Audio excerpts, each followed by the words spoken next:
will be recorded. For today's event, if you would like to remain anonymous, you may change your display screen name, but do not use anonymous.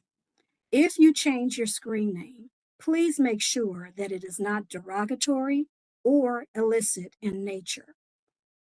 We would like to remind everyone that this meeting may include information and/or material that may be emotionally challenging for some individuals due to its subject matter, including but not limited to deputy-involved hit and non-hit shooting incidents. This content is provided with the purpose to seek understanding of policies and procedures used by investigatory staff within the Los Angeles County Sheriff's Department. Attendees and viewers are encouraged to prioritize their well-being. At this point, I will turn it over to our Commission Co-Vice Chair, Arthur Callaway. Thank you, Tracy. Good morning, everybody. This is a special training meeting of the LA County Sheriff's Civilian Oversight Commission titled Analysis of Deputy-Involved Hit and Non-Hit Shooting Incidents. I am Co-Vice Chair Arthur Callaway, chairing this today in the absence of Chair Johnson, and I want to thank everybody for coming. Today's session will address one of the most serious and sensitive areas of work. This training session stems from our discussion July 17th commission meeting where commissioners raised concerns, numerous questions about hit and non-hit shooting incidents and how they are investigated and reviewed. Anytime a deputy fires their weapon, whether someone is struck or not, the community is left wondering, was the shooting appropriate? If not, will the deputy be appropriately disciplined and held accountable? This topic can be emotionally charging as it involves incidents that has big impacts on community members and families. We understand that some of the material discussed today may be difficult to hear. We are grateful to our subject matter experts for sharing their time, expertise, and perspectives with us today. While we encourage their community members to share what they believe to be deputy misconduct, it is important to note that the Commission is currently unable to investigate complaints or review LASD's investigative files and confidential information. We are working on changing this due to the passage of AB 847, which authorizes oversight of law enforcement commissions. Before we proceed, I'd like to announce that the Commission is providing an AI real-time language interpreter that supports more than 50 languages so we can reach a diverse audience. Here's how to use that service. On our meeting agenda, you'll see a QR code and a URL. Scan the QR code or click the URL, then click on Attend. Once you have chosen your preferred language, translated captions will appear automatically. Virtual meeting attendees can listen to the translation in real time by unmuting the speaker icon. And now Commission staff members Tracy Jordan and Robert Flores will explain in English and Spanish our procedures for providing public comment. Thank you. To ensure a productive meeting for all, please follow the code of conduct. Speakers must cease speaking when their time has ended. Public comment must be related to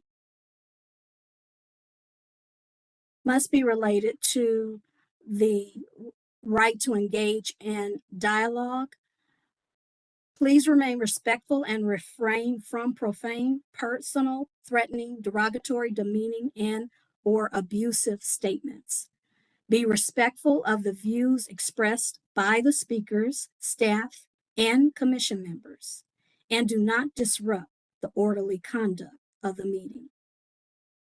A person engaging in conduct that disrupts the meeting is subject to being muted or removed from the meeting.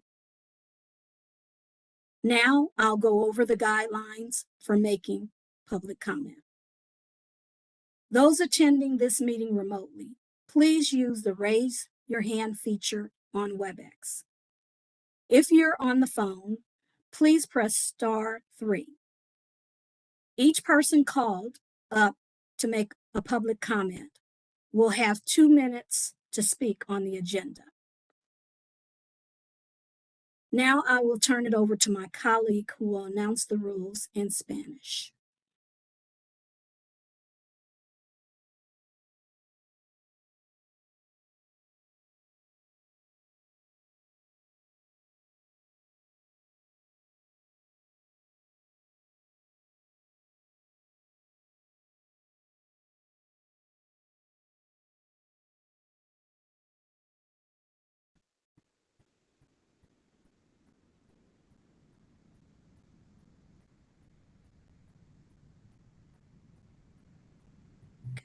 Robert has not joined us yet to translate in Spanish. So those of you who have logged in to use Wordly should be able to use the translation of what I have just provided.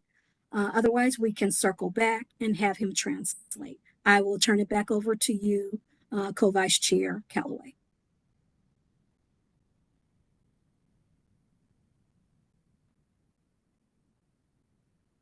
Ma'am, now I will turn things over to Commissioner Harris, who will provide a brief overview of today's session. Commissioner Harris, the floor is yours.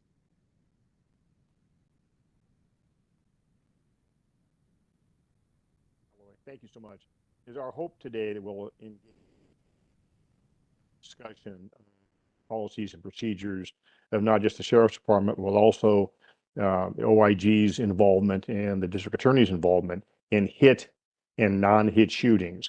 We know there are some distinctions in how those investigations take place. There are also many commonalities, but it'll be good for us to learn what the procedures are so we can better understand how these very, very serious and traumatic incidents are investigated by the Sheriff's Department and ultimately turned over typically to the District Attorney's Office for their review.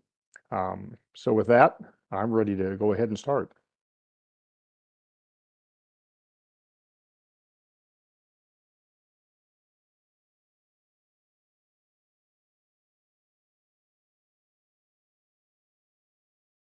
I guess I have to apologize if I'm on the hook for leading this. I did not get all of that on the thing that was sent to me. So can someone give me a hand here? Tracy, can you go ahead and walk us through that?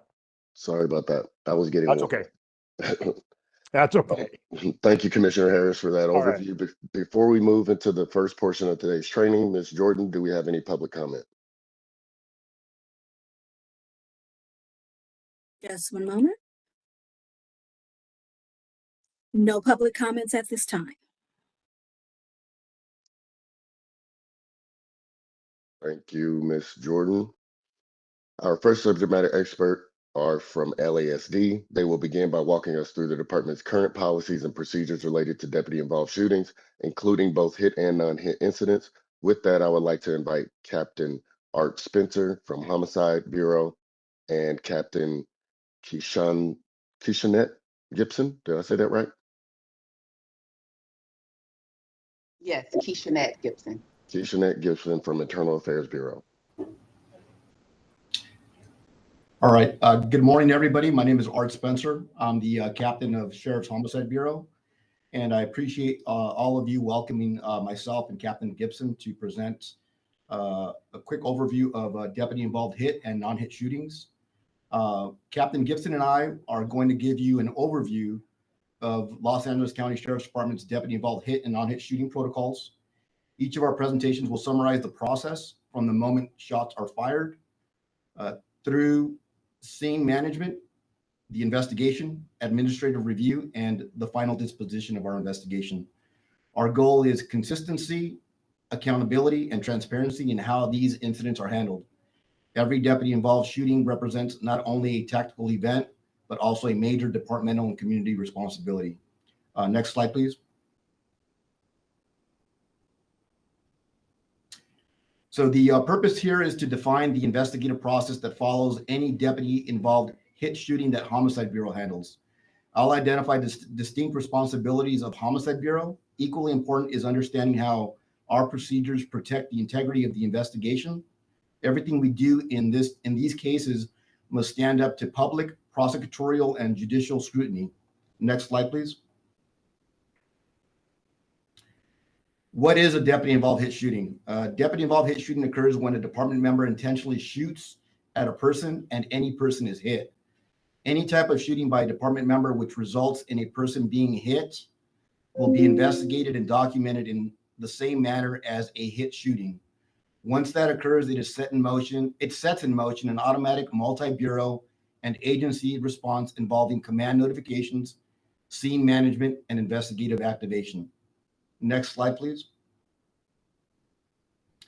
So immediate actions and notifications. In any deputy-involved shooting incident, the first responsibility of responding personnel is the safety of the public, deputy personnel, and to provide medical aid to anyone injured. Deputy personnel are also responsible for ensuring that every effort is made to apprehend any suspects in addition to protecting the scene where the shooting occurred. It is also critical that deputies make every effort to locate and identify witnesses. Next slide.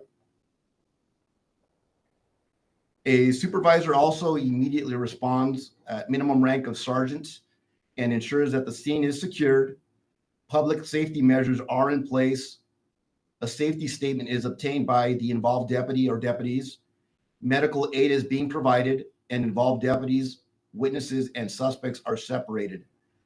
The supervisor ensures that the deputy is transported to the station or unit of assignment by a supervisor or an uninvolved deputy and ensures that the incident is not discussed before Homicide Bureau interviews said person. The supervisor also ensures a detailed scene log is maintained and that only authorized personnel are allowed to enter the perimeter. And finally, the supervisor ensures immediate notification to Homicide Bureau, Internal Affairs Bureau, and Sheriff's Information Bureau to preserve investigative integrity and initiate the investigative process. Next slide, please. So what are Homicide Bureau's responsibilities? Homicide Bureau assumes lead and responsibility for all hit shootings. Our focus is on a thorough and impartial criminal investigation. Upon learning of a deputy-involved hit shooting, Homicide Bureau verifies that the proper steps have been taken by the involved unit to maintain scene and investigative integrity. The Homicide Bureau team lieutenant then coordinates a homicide response, which includes the proper number of homicide investigators to handle the investigation. The team lieutenant also does a notification or makes a notification to the Los Angeles County District Attorney's Office Justice System Integrity Division, also known as JASID, Crimes Against Peace Officers Section, CAPOS, if a deputy is injured, a notification to the Los Angeles Medical Examiner's Office, and notification to Sheriff's Information Bureau. And lastly, a notification to the Homicide Bureau captain. Once Homicide Bureau arrives on scene, the Homicide Bureau team lieutenant and homicide investigators contact the uninvolved handling deputy, who provides a briefing on what occurred. Homicide Bureau personnel are then provided with an initial walkthrough of the scene in order to gather preliminary findings of the incident. At the scene, the handling investigators will also delegate investigative responsibilities to assisting homicide investigators as needed throughout the investigative process. Once Homicide Bureau personnel have been briefed by the handling uninvolved patrol deputy, the team lieutenant will then conduct the briefing to several internal LASD units, which consists of the concerned division executives, the unit where the deputy is assigned, training bureau, civil litigation, and the Internal Affairs Bureau, and external agencies such as the District Attorney's Office and the Office of Inspector General. This briefing provides everyone with preliminary findings regarding the shooting, which can change as the investigation progresses. The briefing is then followed up with a walkthrough of the shooting scene with internal LASD units and external agencies. When conducting that walkthrough, careful consideration is given in order to maintain integrity of the scene and of the evidence. The homicide team lieutenant is also responsible for all media communications regarding the deputy-involved shooting incident. Media statements are provided by the homicide team lieutenant and go through the Sheriff's Information Bureau, and only verified information is released, which can potentially include names when it's appropriate, dates, and confirmed facts. In an effort to maintain the integrity of an investigation, we do not release tactical details evidence, or deputy statements during an active investigation. With that being said, our efforts are to be transparent. Our efforts to be transparent are balanced with investigative integrity in mind. Proper evidence handling is one of the most scrutinized elements of an investigation. As such, as the homicide investigation progresses, we maintain scene security by limiting access, tagging, and collecting evidence, and documenting the scene with our crime lab personnel. Body-worn camera footage, radio transmission, and mobile data calls for service are also preserved as part of the process. Deputies and civilians involved in a shooting are independently interviewed to avoid the influence of their accounts on what happened. Investigators record all statements from all interviews, and all statements and recordings become part of the investigative file. Upon completion of the shooting investigation, Homicide Bureau will coordinate with JSID and provide them with the entire investigative file and evidence for their prosecutorial review of the shooting. And upon receiving a letter of opinion from JSID, the case is turned over to LASD IAB for the administrative review. Next slide, please. This is a DIS hit protocol flowchart. Again, these are the steps that are taken during a deputy-involved hit shooting investigation. Just to recap, Homicide Bureau is notified of the incident and gathers the preliminary information from the involved unit, which is simultaneously following department protocols at the scene. Homicide investigators respond, assume investigative control, and the homicide team lieutenant maintains overall command of the investigation. Next slide, please. And as we continue with this flow chart, it shows that homicide investigators, under the direction of the team lieutenant, coordinate and delegate all investigative duties pertaining to the hit shooting. They process the scene, interview witnesses, analyze evidence, and complete the investigative reports. And once finished, as I mentioned before, the case is presented to JSID for their review. And once a letter of opinion is issued by JSID, Internal Affairs conducts the administrative review. Next slide, please. With respect to AB 1506, I also want to cover instances where deputy-involved hit shootings occur involving an unarmed person who dies as a result of the shooting. Assembly Bill 1506 was created to ensure independent oversight of the most sensitive incidents involving law enforcement. The law mandates that the California Department of Justice investigates specific officer-involved shootings statewide. Notification is mandatory at any time an officer-involved shooting results in the death of an unarmed civilian. Unarmed is defined by DOJ as and includes situations where a civilian does not have a deadly weapon. The requirement applies immediately as soon as the agency becomes aware that it meets AB 1506 criteria. Law enforcement agencies must notify DOJ promptly as this is a matter of priority. Once DOJ confirms the incident qualifies, they assume primary investigative responsibility. And here at LASD, we transition to a support role, providing scene security, preserving evidence, monitoring witnesses, and providing logistical support to DOJ. LASD no longer has an investigative role on an AB 1506 qualified event that the California DOJ has confirmed they will investigate. Next slide, please. And we collaborate with several county departments and law enforcement agencies during hit investigations. As you can see on this slide, our collaboration with several agencies and counties include the District Attorney's Office, the Medical Examiner's Office, the Office of Inspector General, the Los Angeles County Office of Violence Prevention Family Assistance Program, and the California Department of Justice, and any law enforcement agencies that may be directly involved in a hit shooting investigation. Next slide, please. And in closing, our mission is to conduct objective, comprehensive investigations that reflect our commitment to accuracy, accountability, and public trust. And with that, I'll now turn it over to Captain Gibson from Internal Affairs, who will speak about non-hit deputy-involved shootings. Thank you.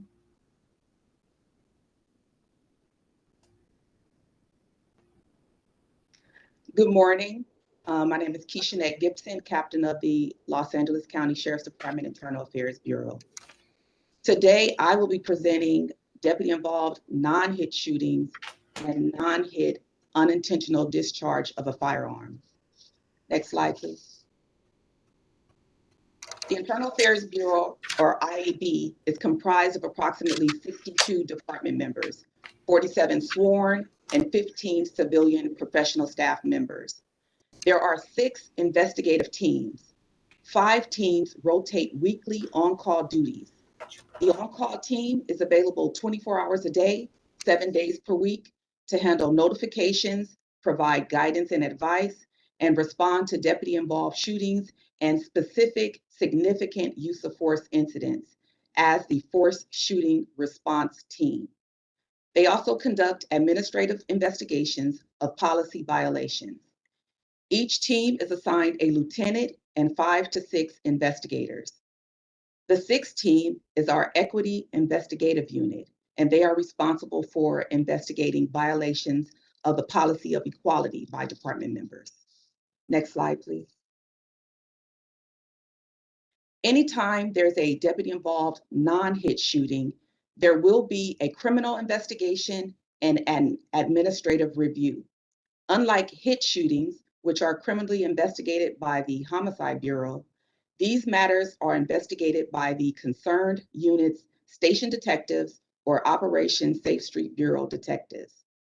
The criminal investigation will highlight the suspect's actions. If criminal behavior is identified regarding the involved employee, the facts of the incident will be presented to the Justice System Integrity Division of the District Attorney's Office. Next slide, please. When a deputy-involved non-hit shooting occurs, notification is made to the on-call IAB team lieutenant, and the Force Shooting Response Team is activated. If the incident occurs after business hours or on the weekend, notification is made through the Sheriff's Information Bureau. The IAB lieutenant will notify the Office of Inspector General, the Sheriff's Bureau's Training Bureau, and the Body-worn Camera Unit. The IAB lieutenant will respond to the scene along with 2 sergeant investigators. While at the scene, investigators document their observations, conduct a round count to account for all rounds fired during the incident, and review body-worn camera footage and any available surveillance footage of the incident. The investigators will interview the suspect and witnesses. The involved personnel will write a detailed report documenting their actions, the circumstances leading to the encounter, and the hazards or threats that led to the decision to use deadly force. An interview with the involved personnel will take place within 14 days of the incident. Next slide, please. Deputy-involved shootings, whether hit or non-hit, are considered critical incidents. The Internal Affairs Bureau lieutenant will present the preliminary facts of the non-hit shooting to the Critical Incident Review Panel. The panel is comprised of 3 commanders designated by the sheriff. These reviews usually occur within 1 to 2 weeks following the incident.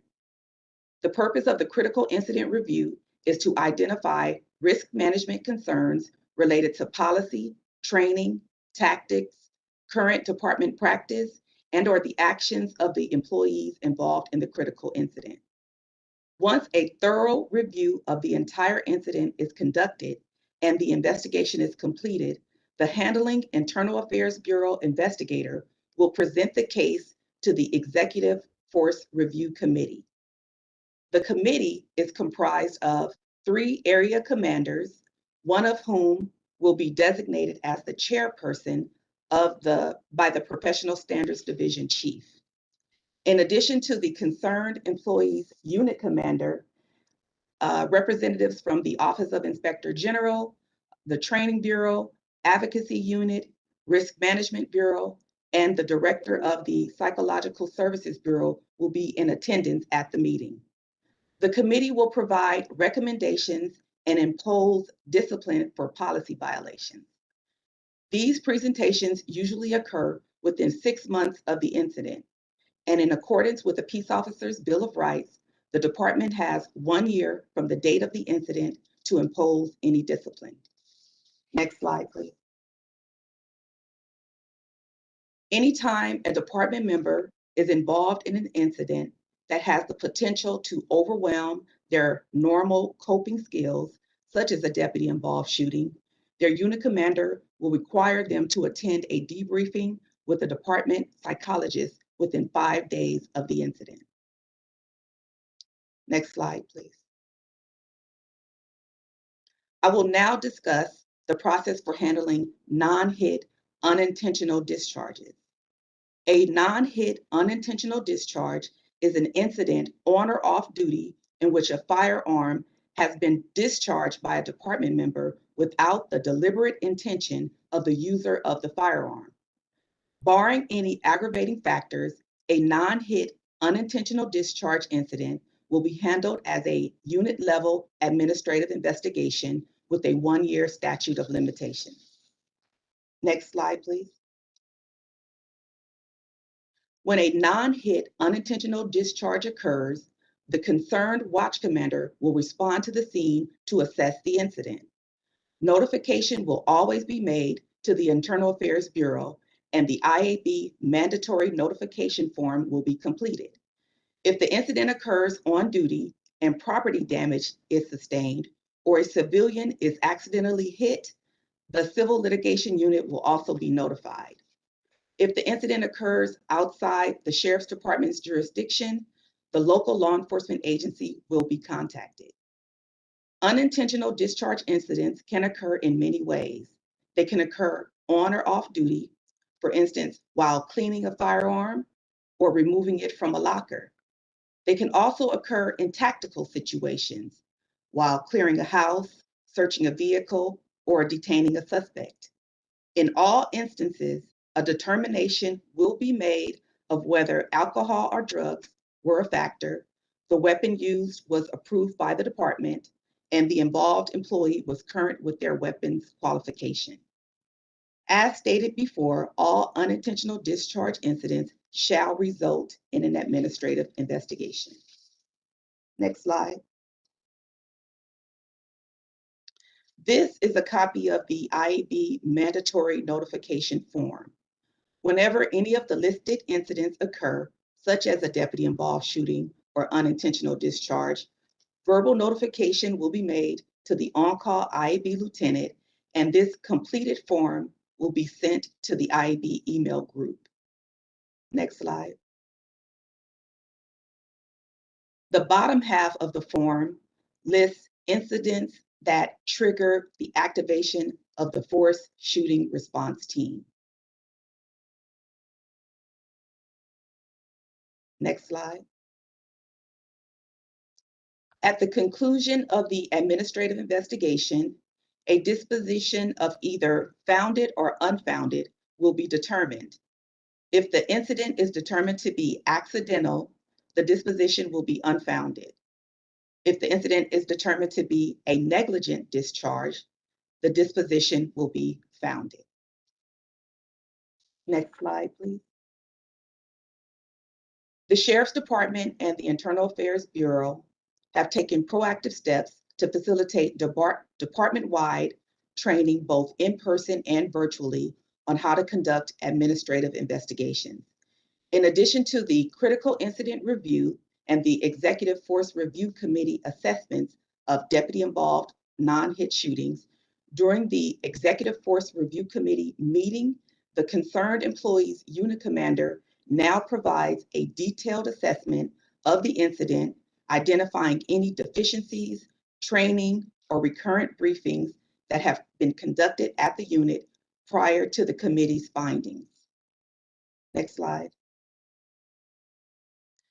The policies regarding deputy-involved shootings and unintentional discharges can be found on our website at lasd.org. Thank you. That concludes my presentation. Thank you for the presentation. We are going to go and do the code of conduct before going to the commissioners to ask for any other questions. Thank you. To ensure a productive meeting for all, please follow the code of conduct. Speakers must cease speaking when their time has ended. Public comment must be related to the items that are presented. It is limited to the jurisdiction that does not include dialogue, the right to engage in dialogue. Please remain respectful and refrain from profane, personal, threatening, derogatory, demeaning, or abusive statements. Please be respectful of the views expressed by the speakers, staff, commission members, and do not disrupt the orderly conduct of the meeting. A person engaging in conduct that disrupts the meeting is subject to being muted or removed from the meeting. Now I'll go over the guidelines for making public comment. Those attending this meeting remotely, please use the raise your hand feature on WebEx. If you're on the phone, please press *3. Each person will be called to have 2 minutes to speak on the items. Due to subject time constraints, agenda items for public comment will be heard near the end of this meeting. I will now turn it over to my colleague who will announce the rules in Spanish. Buenos días. Le damos la bienvenida a esta reunión a miembros de la comunidad que hablan español. No tenemos un intérprete, pero sus comentarios serán traducidos al inglés para la comisión después de la reunión.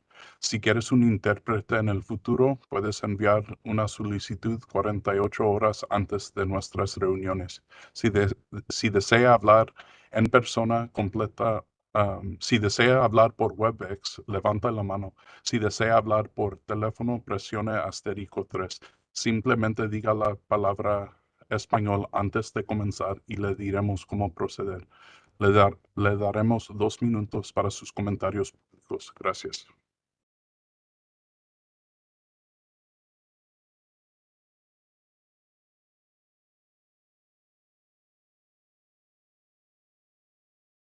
All right, does any commissioners have any questions about the last presentation? I just want to make sure I'm clear on the distinctions that are made between a non-hit shooting and an accidental shooting. And this would probably take Captain Spencer and Captain Gibson, maybe collaboratively, they can answer this. So if we have an intentional shooting, it's a non-hit, but we don't hit the person we're shooting at, whose responsibility is that to investigate? Homicide or IAB? I'm sorry, I missed your question, the last part of it. No problem. So we have an intentional shooting, officer-involved shooting, but they don't hit the suspect. Whose handle is that? Yours or IAB's? So if nobody was hit, that's classified a non-hit shooting. Then the station detectives and or our OSS, Operation Safe Streets, would handle the criminal aspect of that investigation, but it would be IAB who takes the helm on a non-hit shooting investigation. Okay, so that, regardless of the fact that the only distinction here is marksmanship, had they struck the person, homicide would be handling it, but the mere fact that they missed it, now it turns it into an IAB investigation, as opposed to a homicide investigation, even though there may be a criminal aspect to it. Correct. So a hit shooting is classified anytime a deputy intentionally fires their weapon and someone is struck, regardless of whether that person was a suspect, a bystander, or unintended target. Obviously, that classification triggers a more comprehensive investigative response. By homicide, those mandatory notifitions are made, and then there's a full-on criminal investigation. If no one was hit, then IAB takes the helm on that investigation. Okay. And if I can do a follow-up question with IAB, then I'm wondering, so you're now presented with a non-hit shooting. You have the handle on it. You get into this and you're saying somewhere along the line, the decision is made that this might have a criminal component to it. I'm concerned how IAB can be investigating anything that might have a criminal component, particularly since if it involves an interview of a deputy, that could trigger some constitutional problems. So walk us through how IAB would deal with a non-hit shooting that suddenly branches into the potential of there might be some criminal conduct involved. Well, when IB investigators respond to the scene, they'll do an assessment of the incident. And if potential misconduct is identified at the onset uh, regarding the involved employee, then that matter, if it happened in the Sheriff's Department's jurisdiction, then we would refer that matter to our Internal Criminal Investigations Bureau, ICIB. Okay, so okay. So just so we're clear, the Internal Yeah. Affairs Bureau, we only investigate matters administratively. So we will Exactly. not be the investigators of anything that is related to criminal activity. Okay, and I'm clear on that. I guess my only concern is, what if through the course of your investigation, where during the course of your investigation would you be interviewing the concerned deputy? Because I would think their interview would be critical in making that determination of whether there is any misconduct or criminal conduct. Correct. So the interviews with the involved employees in non-hit shootings occur within 14 days of the incident. So it's safe to say within the first 2 weeks of the incident, we'll have a clear understanding of if this matter should be referred to the Internal Criminal Investigations Bureau. So you're trying to make that determination based upon witness statements, physical evidence, anything else before you're confronted with the potential of interviewing the deputy, correct? Correct. Okay. Because if in fact this could turn on the results of the interview with the deputy, that's going to have to be, it would have to be decided whether it's going to be an IAB or an ICIB investigation, meaning internal criminal investigations, correct? Correct. So at that point, if criminal allegations are brought forward, then the internal administrative investigation will toll. So we will pause our investigation until all of the criminal allegations are adjudicated. Okay. You're just offhand, and I know I'm hitting you kind of cold here, so you might not have this information, but any idea how many times non-hit shootings do ultimately turn on a potential criminal act by the deputy? I can't tell you one case in my tenure, my 26-year tenure, that's happened. I'm not aware of any. We've had 2 non-hit shootings year to date, and the average for 5 years, we usually average about 7 non-hit shootings per year. But I don't know of any circumstance where that has happened. Okay. And I know it's hard to give averages, and I apologize for asking the question because I know it's tough to average, but you've had 2 non-hit shootings so far this year. Correct. Are they still open investigations, or have they been concluded? I don't know the answer to that offhand, but I believe they are still open. But I can get a definitive answer for you. I'm not concerned about those 2 specifically, but I'm just trying to get an idea. Typically, and I know typical is a tough thing to define, but how long do these non-hit shooting investigations typically take before you have a resolution? For sure, like I stated in my presentation, we have 1 year from the Right. date of the incident to impose any discipline. Right, then So they typically take the full year. sometimes, but not all the time. Close to it. We push it close to the statute. No, I understand. Everyone's different, and you can't use a cookie cutter on these things. So thank you very much. I appreciate that. You're welcome. And Mr. Harris, this is Captain Spencer. I just wanted to clarify one thing. I know I mentioned when classifying a hit shooting, I did mention if the person was struck, if it was a suspect, bystander, or unintended target. I just want to clarify so that there's no misunderstanding. If it's a bystander or an unintended target, if it does qualify under AB 1506, then obviously the Department of Justice would take over that investigation. I just wanted to clarify that. Yeah, I understood. Thank you, though. I appreciate the clarification because that is something that's sort of new. Any other commissioners before I ask the question?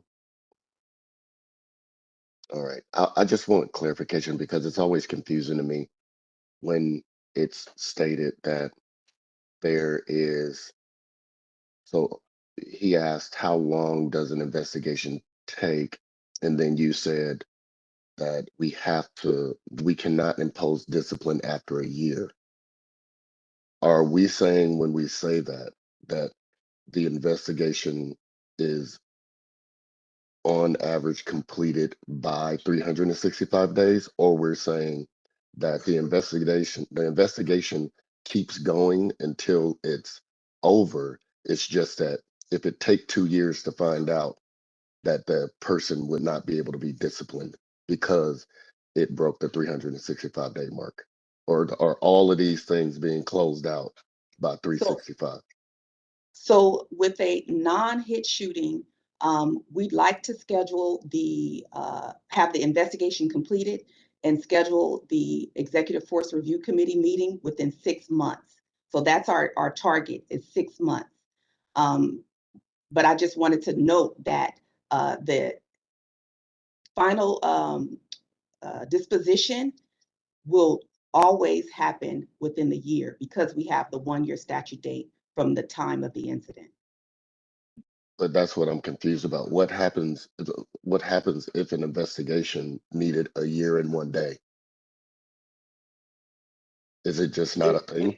If there's a specific reason for the case to toll, like say, for instance, someone is unavailable, then those circumstances will allow the case to toll. But normally, without any tolling aspect, then the case will be finalized. Copy that. And then, so if there is extenuating circumstances, which I know that we're probably talking about the rare of the rare, because it sounds like we are, but if there is extenuating circumstances, does that also move the deadline for discipline, or does discipline always ends at the ability to provide or to enact discipline ends at 365? Well, at the Internal Affairs Bureau, we make it a habit not to miss any statute dates. So I can assure you on my watch that any discipline will be imposed within the 1-year statute date. Yeah, but that's what I'm sorry. I'll ask it just one last time and then I'll move on because it might be I'm talking past. What I'm saying is that in an extenuating circumstance, and it is 1 year and 7 days due to things that are in fact keeping it from being closed. What I'm asking is, in that situation, is the deputy still not able to be disciplined due to the fact that it was 365, or does both the investigation and the discipline goes to that new date because of the extenuating circumstance?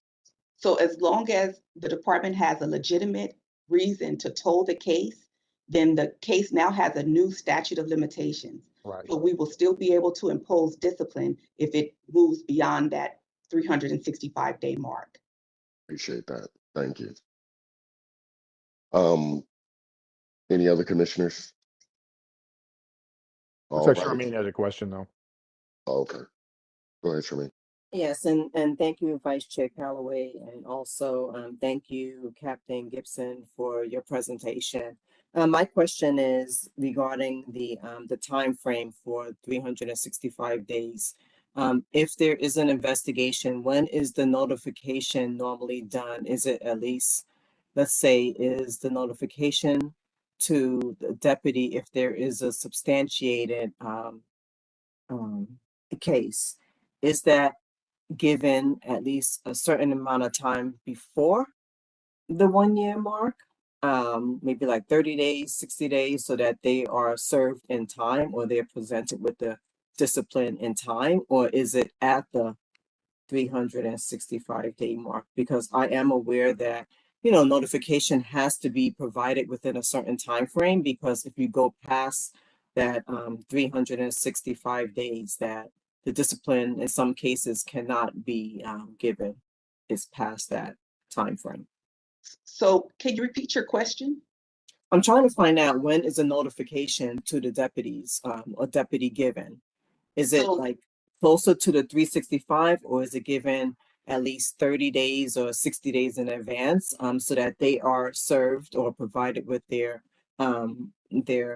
notification way in advance? of the 365 days? I can't say, give you an exact time frame of when the deputy is notified, but they will always be notified before the statute of limitations is up. Sometimes that's 6 months after the incident, sometimes that's 10 months after the incident, but they will always be informed of the department's decision to impose discipline before that 1 year mark. But I can't give you, every case is different. So sometimes it's within 6 months, sometimes it's 10 months, sometimes it's 11 months. So each case is different. I just asked that question because the closer you get to that 365 days is the closer that there may be a chance that someone may not face discipline because it may go over. So that's why I'm asking that question. Well, thank you for. And we haven't had, since I've been assigned to Internal Affairs Bureau, that has not happened. We're very careful. We have safeguards in place to ensure that we do not go past statute of limitations. We're in constant communication with our county council when we make the decision to toll a case if it's going to go past the statute. But we're very diligent about making sure that we meet those statute of limitations dates. Thank you. So before going to Commissioner Harris, so are those manual or automated safeguards? Like 30 days out, is an email going out saying these are all the active cases and there's this many days left, and like what is that notification process that ensures no one ever busts the timeline or the end date? So as I described how the teams are managed, each team has a lieutenant. So each team lieutenant, they're monitoring their cases regularly to ensure that the investigator is not going past that statute of limitations date. The Executive Force Review Committee, they also have the incidents scheduled to go before the committee. So that's another safeguard that's already in place so that we know the investigation is completed and the panel has a chance to impose whatever discipline is going to be necessary. And then my staff can draw up the letter of intent and serve it before the statute of limitations is up. So all manual. There's people that knows the dates, and then Correct. multiple people say, hey, we're 60 days out. Correct. Interesting. Commissioner Harris. Yeah, thank you. And I thought I read someplace in either the guidelines for discipline or I think the administrative investigation handbook that isn't the policy that all administrative investigations, and that's what we're talking about here. This is an administrative investigation, correct? Correct. All right, I want to make sure we're all same sheet of music here. So we're conducting an administrative investigation that they are to be completed. I know you said you try and get them done in 6 months, and I applaud you for that. But I thought I read somewhere where the mandate is they shall be completed within 120 days of the 365-day statute of limitations. Am I mistaken on that, or is that in fact stated policy? Well, unfortunately, we have the same problems as every other county facility, I'm sure, with a shortage of staff. So we do our best. That's why I gave a breakdown of what staff that I have we're working with, how many sworn personnel we have assigned to the Internal Affairs Bureau. So we do our best. Unfortunately, our investigators carry a high caseload, and we do our best to get the cases done. I mean, I guess the point of my question was, is there in fact, that's what I want to know, is there in fact a written mandate that they shall be done 120 days prior to the 365? I understand that sometimes these things are impossible, and I also understand that you have an obligation and you fulfill that typically to toll the time. So if, for instance, you have a critical witness you've got to interview and they've decided to go to South America and there's no way you can get in touch with this person for 6 months, that'll automatically add, when they finally come back, that automatically adds 6 months to the date because they were unavailable. Correct. So I understand all these things were kind of moving around a little bit because nothing is totally constant. But like I say, I thought I read someplace where that was in fact the stated written policy that they shall be done 120 days prior to the 365. Am I just mistaken in that? No, Is that really? we try to, but Okay. unfortunately, like I said, with the our staffing levels, we often don't meet that mark. The investigator will provide a memo to their team lieutenant, documenting the reason that they are unable to meet that mark.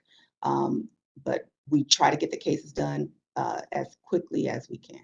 Okay. And just one follow up to that. I guess I want to make sure my understanding is the buck stops at your desk. Basically, you're the captain that's supposed to make sure we hit these deadlines. And I know you delegate that out to your investigative lieutenants, and it's up to them to answer to you. But the department itself, when they're saying, how do we miss this deadline? They're going to come back and be pointing fingers at the IAB captain. Am I correct in that, or are you the lady on the point? Correct. But that's why I said I make it a point to ensure that the Internal Affairs Bureau, that we don't miss any statute of limitation marks. Okay, I had read someplace that there was some concern that there was nobody responsible for ensuring that we meet these deadlines. And I'm thinking, no, I don't think that's the case. I think the IAB captain is in fact that person that is on the point, and you've just told me that that is correct. Correct. All right, thank you. And then clarification for me, and then we'll go to public comment. When you say statute of limitations, are you speaking about only um, statutes that are dictated by law, or are you saying statutes that are dictated by the MPP and law? Statutes that are issued by the Peace Officers Bill of Rights, the government code. So Oh, basically, okay. administrative. It only deals with administrative, not criminal conduct, because you're not Copy that. investigating criminal conduct. Correct. You're investigating administrative violations. Correct. Copy that. Right. Thank you. And Tracy, is there any public comment? Yes, we do have one public comment at this time. We will call Julie Martinez. Julie, you will have 2 minutes. You are being unmuted. Julie? Address the board. Thank you for the opportunity for doing this forum for the community. As a member of the community who does have a family member who was impacted by a sheriff deputy shooting and was what we consider as a family murdered, we are not complaining about that there's a lack of progress or a lack of protocols.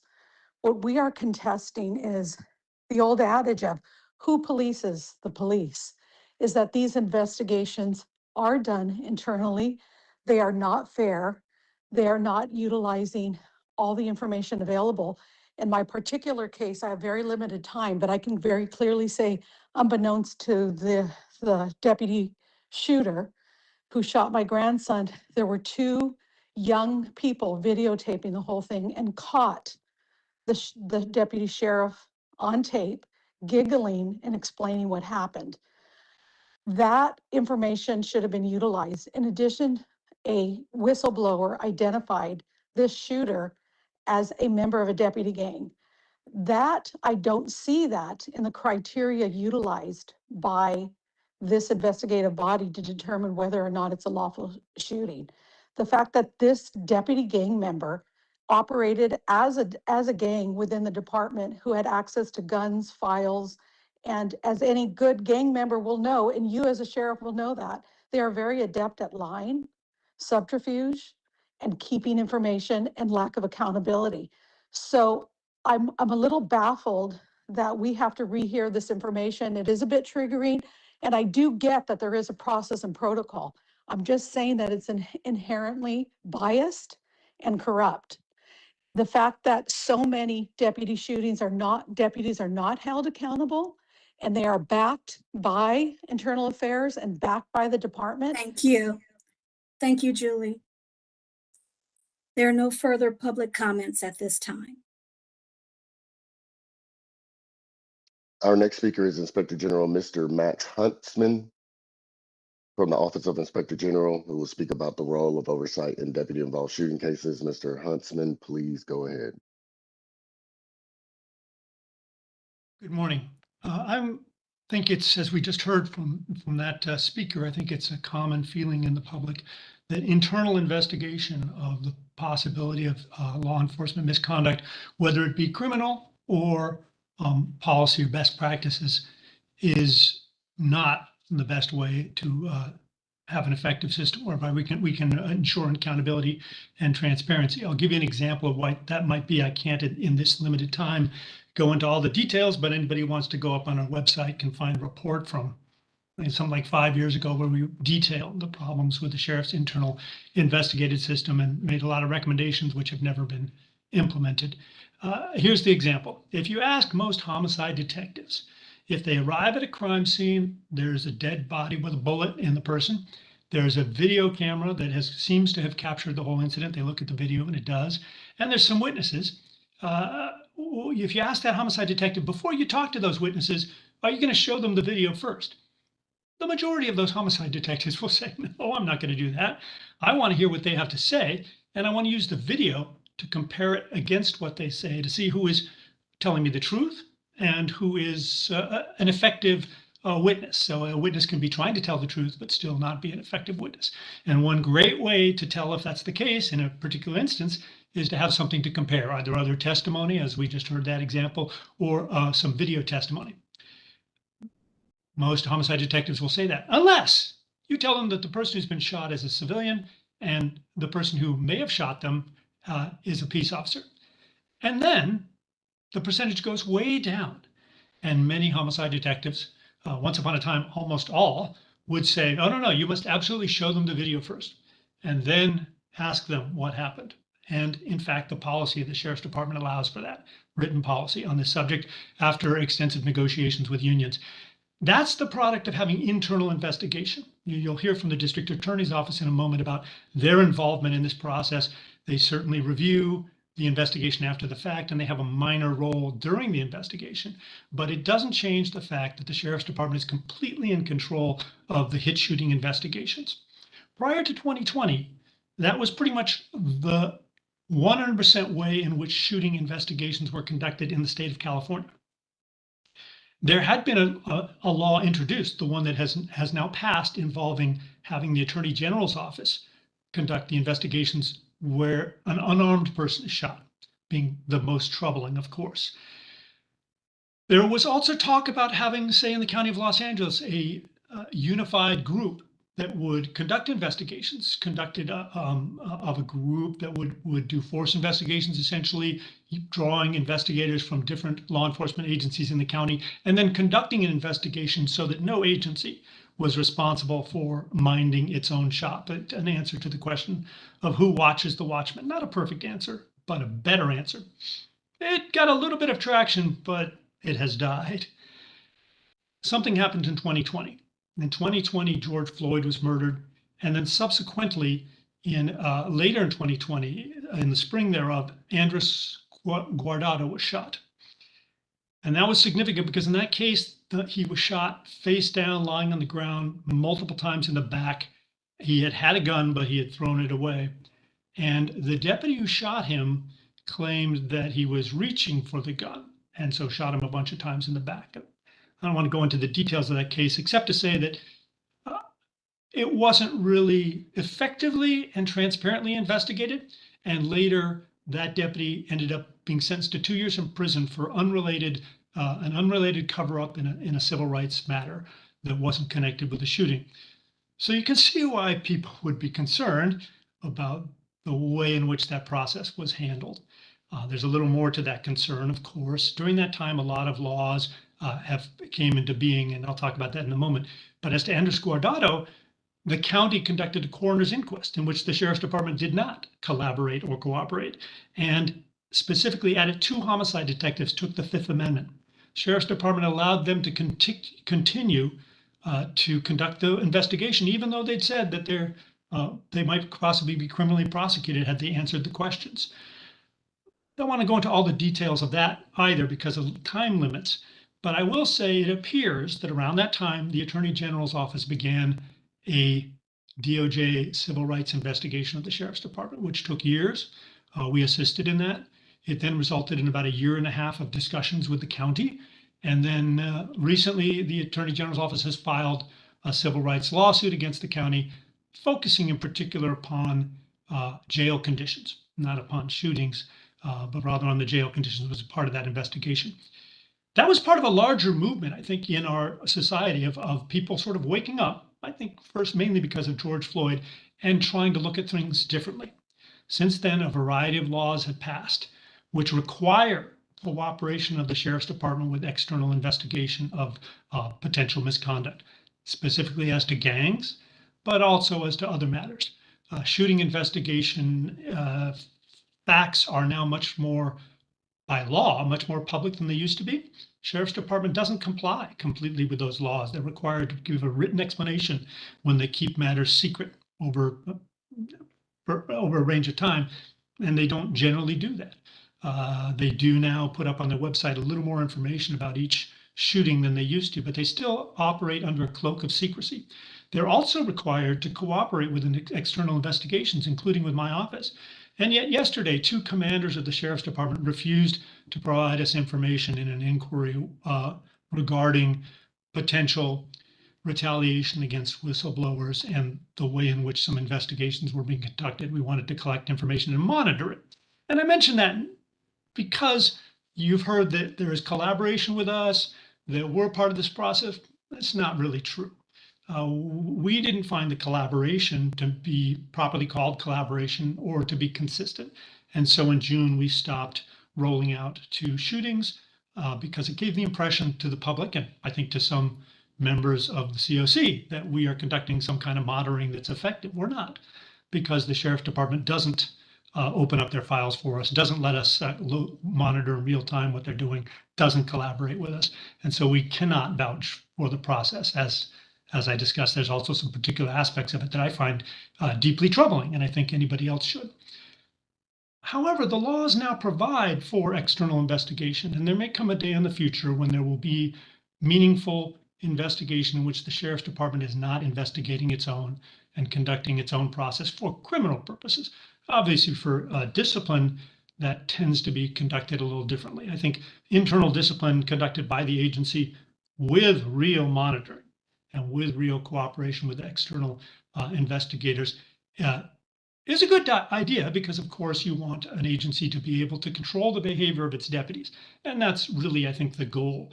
The idea of trying to hold members of law enforcement accountable after an incident is a tough one. We've seen in prosecutions that they don't tend to be effective. We have disagreements, obviously, as a society about which shootings should happen and which shouldn't happen. And so, of course, we're going to be dissatisfied individually about outcomes. But I think we can all agree that the system we have, well, maybe all of us wouldn't agree, but I think all of us should agree that the system we have is not working effectively. So I look forward to a day when those legal requirements insisting upon cooperation with outside investigation, and these days on the books, it's at pain of losing your peace officer status. If a peace officer doesn't cooperate in an external investigation, such as by our office, they are supposed to have their badge taken away from them. So there's a day in the future. We're not anywhere near that yet. Those gang laws that we all know about that are on the books now aren't being enforced in LASD.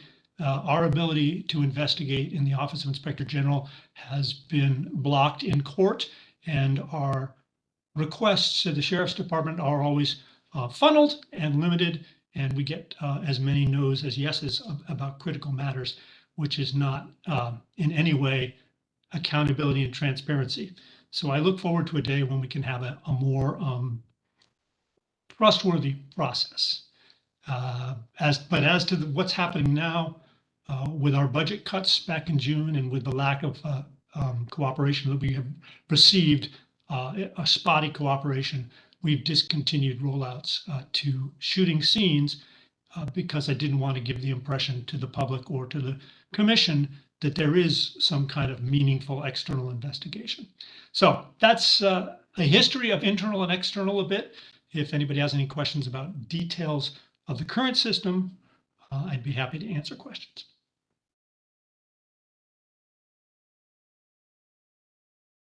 All right, commissioners, are there any questions? No questions. I think Max said it well. He said it before, by the way, and I expect he will say it again, but no questions. It's an old prosecutor trick. They say something 3 times. I- Say what you're going to say it, and then tell them you said it. So I hear you. I've gotten more than 3 so far, but I'm trying to do repetition. Executive Director Mosley? No? All right. So we are now open for public comment on this item. Yes, we have 2 public comments. We'll start with Julie Martinez. Julie, you will now be unmuted. Julie? Yes, again, thank you for the opportunity to continue to speak. And this is a question, obviously, to the Sheriff Department, that if you clearly understand the danger, the power, and the clanness of street gangs, apply when Internal Affairs are investigating potential deputy gang members who are involved with shooting, why are you not applying the same standards? That this is a closed society. They utilize gang insignia that represent death, murder, Nazism, offensive. So why are you not looking at these deputies that are involved in shooting with a more discerning eye? Why are you not applying gang mentality and gang protocols, which means access to dangerous guns, a willingness to protect and put up a wall to protect your fellow internal deputy gang members? Is there any data that indicates how many of the deputy involved shootings have been accused of by whistleblowers who put their lives at risk, as sheriff department members who put their lives at risk for coming forward and identifying deputy gang members? So you should be listening to these whistleblowers. Is there any data that indicates, are you collecting data that indicates how many of these deputy involved shootings are by internal sheriff, Alley County Sheriff deputy gang members? This would add another deeper level to your investigative powers. And yet I have heard nothing or no information that would indicate that you are looking at a discerning eye, because you would.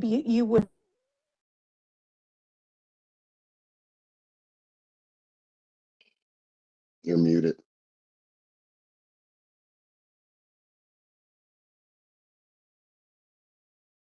Director Press. I just want to repeat what Julie had said real quick.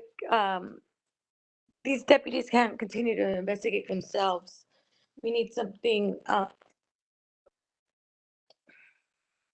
Okay, thank you. That's all I got.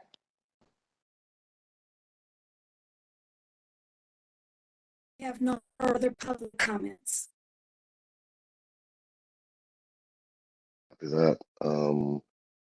Our next speaker is Alan Yilchelson, Head Deputy from Justice System Integrity Division with the District Attorney's Office, who will speak on the DA's role in reviewing deputy-involved shootings, overview of the DA's investigative process from initial notification from LASD of the shooting to the final decision, number of cases DA declined to charge and decided to charge. Mr. Yolson, Yokelson, please take it away. Mr. Yokelson, copy. You do it 3 times. Thank you. Thank you. Thank you, Vice Chair. Good morning, everybody. My name is Alan Yokelson. I am the head deputy district attorney of the Justice System Integrity Division of the LA District Attorney's Office. Next slide, please. So the Justice System Integrity Division, I'd just like to give a quick overview. This division investigates and prosecutes crimes committed by persons who are integral to the criminal justice system. This includes police officers, also attorneys, courtroom clerks, judges, anybody else who is integral to the criminal justice system. Next slide, please.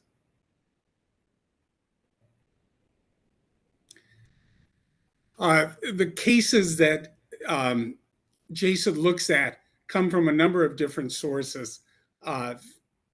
There are the officer-involved shooting and in-custody death investigations, which are the subject of interest today. We'll talk about those in a moment.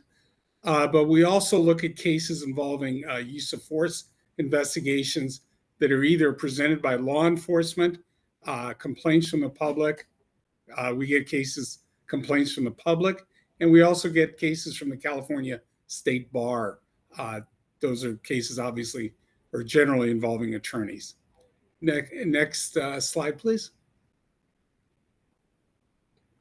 Currently, as are all county departments, we are down in staff. We currently have 10 full-time DDAs, plus a head deputy and an assistant head deputy. The average caseload is 18, but it's actually a little bit higher. We have 6 investigators and 2 sergeants, 2 legal office support staffs, including a supervisor, and then 2 paralegals. Earlier this year, at the beginning of this year, we had 13 full-time deputy DAs, plus a part-timer or an annuitant, somebody who came back to work. Budget staff cutbacks have hit this division as hard as anywhere else in the district attorney's office. Next slide, please.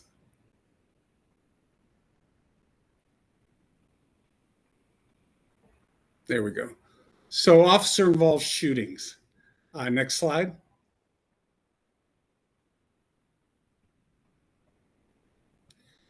Officer-involved shootings in the DA's office. I should preface this by saying that as a general rule, our response in our investigation and review is limited to hit cases.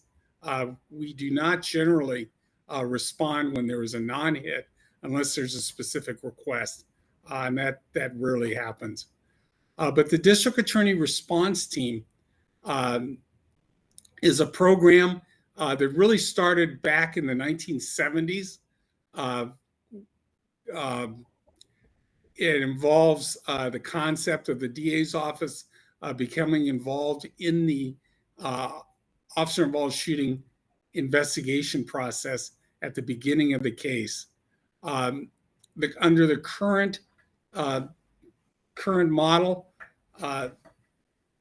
whenever there is an officer-involved shooting and a person is hit or injured in LA County, the district attorney's office responds, but with one exception, as Captain Spencer alluded to earlier, under AB 1506, if there is a fatal shooting of an unarmed person, then the California Department of Justice takes over. And in a moment, I want to talk about that. That is a rule that's easy to state, but in practice, it gets a little more complicated. The district attorney's response team also responds to cases of in-custody deaths where a person dies in police custody and there is a use of force that may be the proximate cause of death. And then the response team will roll out also if there's an unusual case and requested by the investigating agency. I just want to mention with AB 1506, sometimes it gets tricky because it's not known at the outset whether or not the person was armed or unarmed. There's the issue with replica guns, and it may be hours into the investigation before it's determined that the gun is in fact a replica. We also parse what is a replica gun. If it's a replica that shoots metal BBs, for example, the person is considered armed and the district attorney's office keeps the case. But if it's later determined that the replica fired plastic pellets, then the person is considered unarmed and the Department of Justice handles it. I know this is arcane, but it takes time to determine this. So our general rule is we will roll out and respond until it's confirmed that the Department of Justice is taking over the matter. There's also the situation where uninvolved civilians are fatally shot in an officer-involved shooting situation. And in those situations, the Department of Justice has taken over the case. Now, bear in mind that these responses are for LA County. It's not just the Sheriff's Department, it's virtually every agency in Los Angeles County. Next slide, please.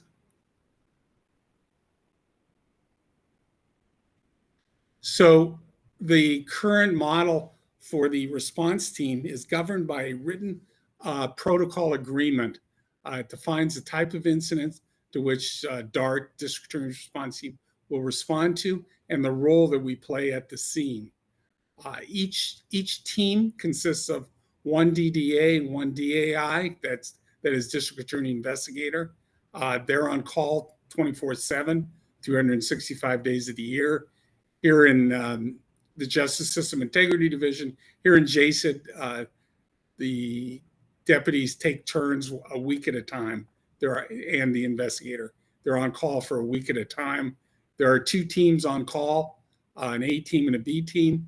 If the A team is occupied, then the B team responds. Because of shortages here in the division, both myself and the assistant head deputy also take turns responding to calls. Next slide, please. Per the written protocol, which is currently signed by all police agencies, 80 plus police agencies here in LA County, pretty much the same procedures are followed. If there is an officer-involved shooting where a person is hit or killed, our office is notified unless it's clear from the outset that the person was unarmed, in which case it will go directly to the Department of Justice. That's pretty rare. Most of the time we are notified. The DA's response team then goes to the scene.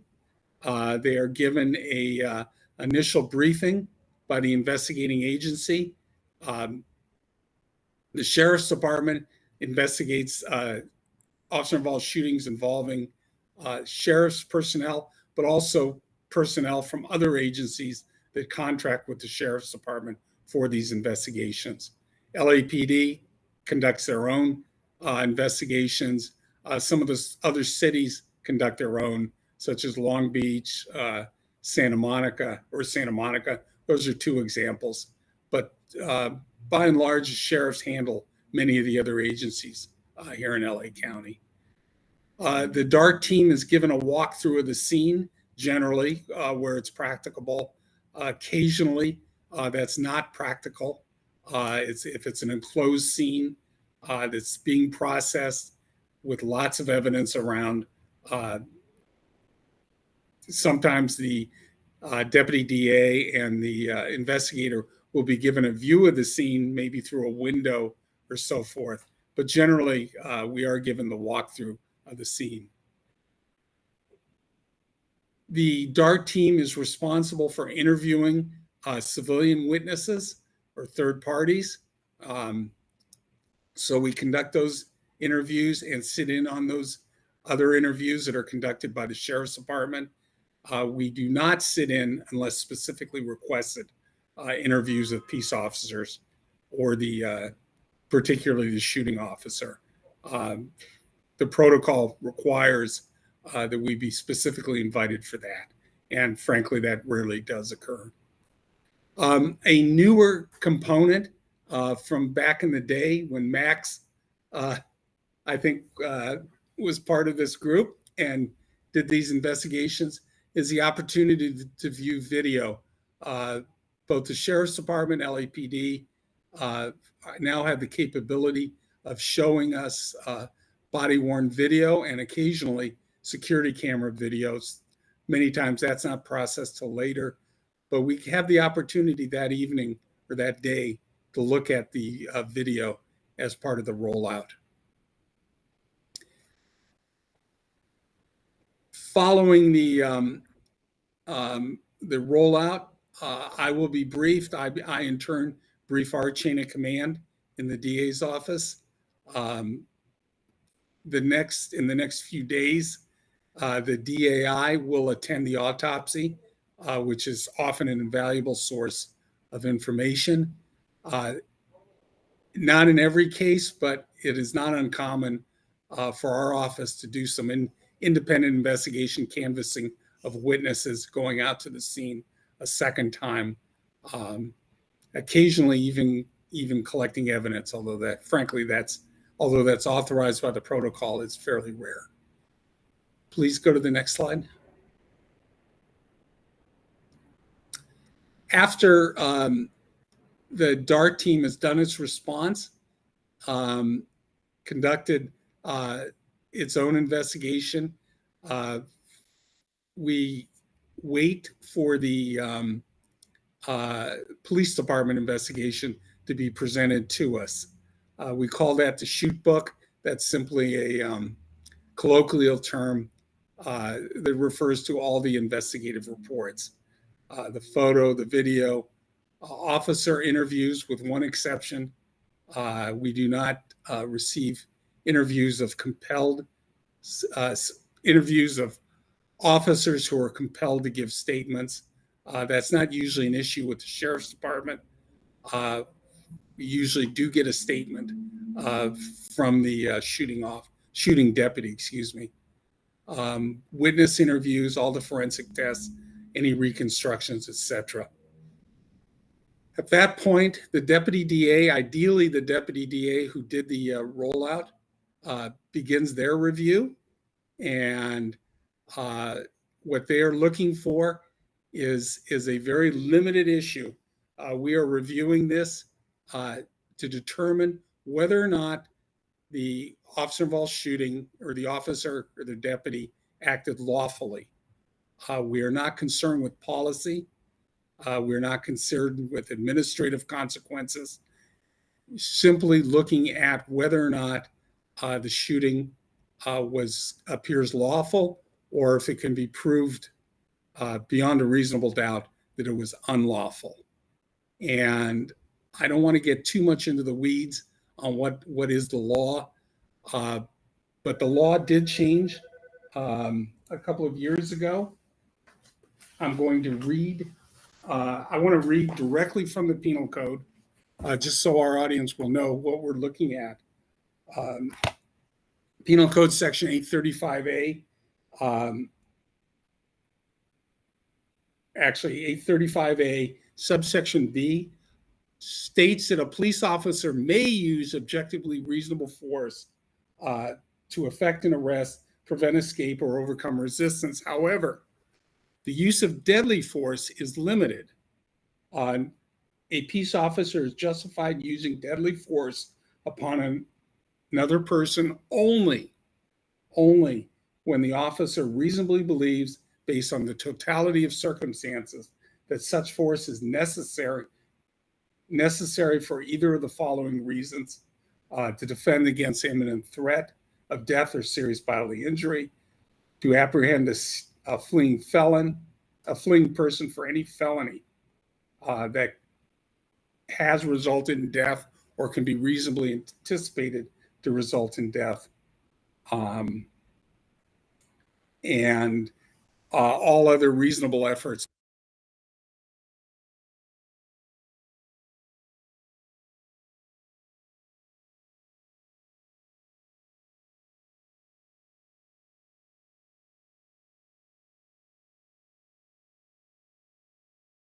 We've lost the audio on DA Yokelton.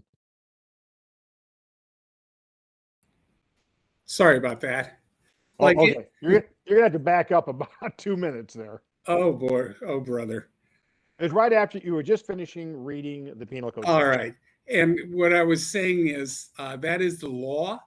But like any other case, it's evaluated by the district attorney's office. We have charging standards that are consistent with all prosecutors nationally these days. And I'm not going to read that. It's a long policy, but it boils down to whether or not the admissible evidence is of such convincing force that it would warrant conviction of the crime. In other words, can the case be proved beyond a reasonable doubt? Bearing in mind that the prosecution always has the burden of proof. And that is the issue in these cases, frankly, with charging criminally versus administratively, administrative discipline, or civil litigation.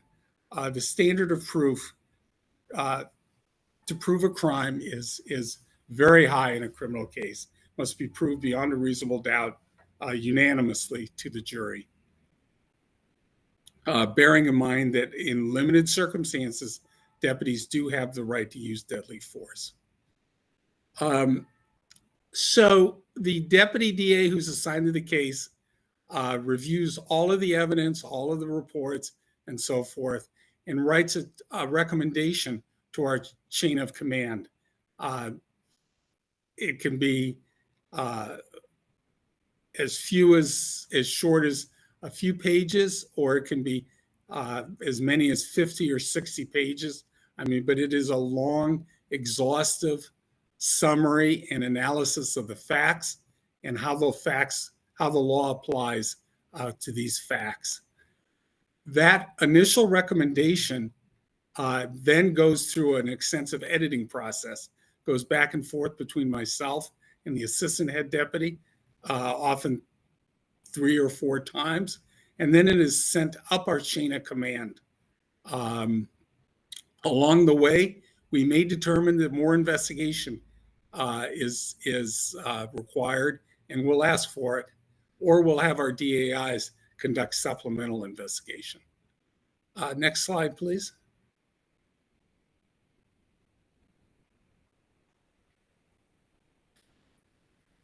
So while this analysis is taking place, and it goes up our chain of command, I neglected to mention at the outset of this investigation, our office generally sends a letter to the next of kin of the subject in fatal deputy-involved shooting cases, advising the family of the process that's going to take place. And we basically outline what I've talked about here. Once the deputy at our level is done with the charging recommendation, it's been edited, it goes all the way up our chain of command. Ultimately, the DA looks at it and either concurs or asks for more information, or we go forward from there. At the time we are ready to make a decision, one of 2 things can happen. Either there's a charge filed, or if there's not going to be a charge filed, we issue our report. It's basically this recommendation memo that I talked about before. Sheriff's Department refers to it as a letter of opinion. This is in cases where we are not charging the deputy. This is a public document. It is issued to the Sheriff's Department. A redacted copy is placed on the website. And in the cases of fatal officer-involved shootings, prior to this decision being issued, we will write to the next of kin, the survivors, and invite them to come in and talk to us about our findings, the reason for our findings, and sometimes new information is presented that we will then evaluate before we make our decision. This is in the situation where we are not going to file charges, where we are closing the case. And then finally, if we do close the case, the closing letter, or as the captain refers to as letter of opinion, it's posted on our website in a redacted format. Next slide. So with respect to statistics, this is only deputy-involved shootings. It does not cover all of the shootings from the county during these periods. But in 2023, there were 13 deputy-involved shootings that were open, that is, cases that Jason responded to. 2024, there were 17. And this year, there are 8. That's as of October. And the year's not over yet. Also in 2023, there were 22 cases that were closed, 27 in 2024, and in 2025, 16 sheriff's cases closed. You ask, why are the numbers different? The cases closed refer to cases that were already in existence, and some of those go back to 2022, for example. The key question I think that everybody's interested in, next slide, please. Now, if we could go back to the statistics. With respect to cases charged, in the last 2 years, there have been no deputies charged with deputy-involved shootings. In the year before that, 2022, there were 2 deputy-involved shooting cases charged, both of which resulted in pleas and convictions. And again, I understand the public will have questions. The question is always, why are so few deputies charged? All I can say is that each case is evaluated in this office independently, according to the facts and the law, understanding that in limited situations, there is a right to use deadly force. And the cases that were charged, and the very high standard of proof that we follow. But we do charge when the evidence and the facts warrant it. In fact, as we're speaking right now, a jury is out on a particular case involving a non-fatal officer-involved shooting that occurred with another agency. Questions?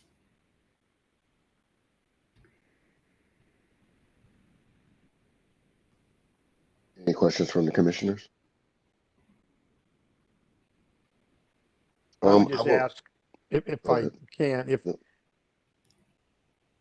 if family member had information that they believed was not considered, how would they go about making sure that it is considered, even if the case is already closed?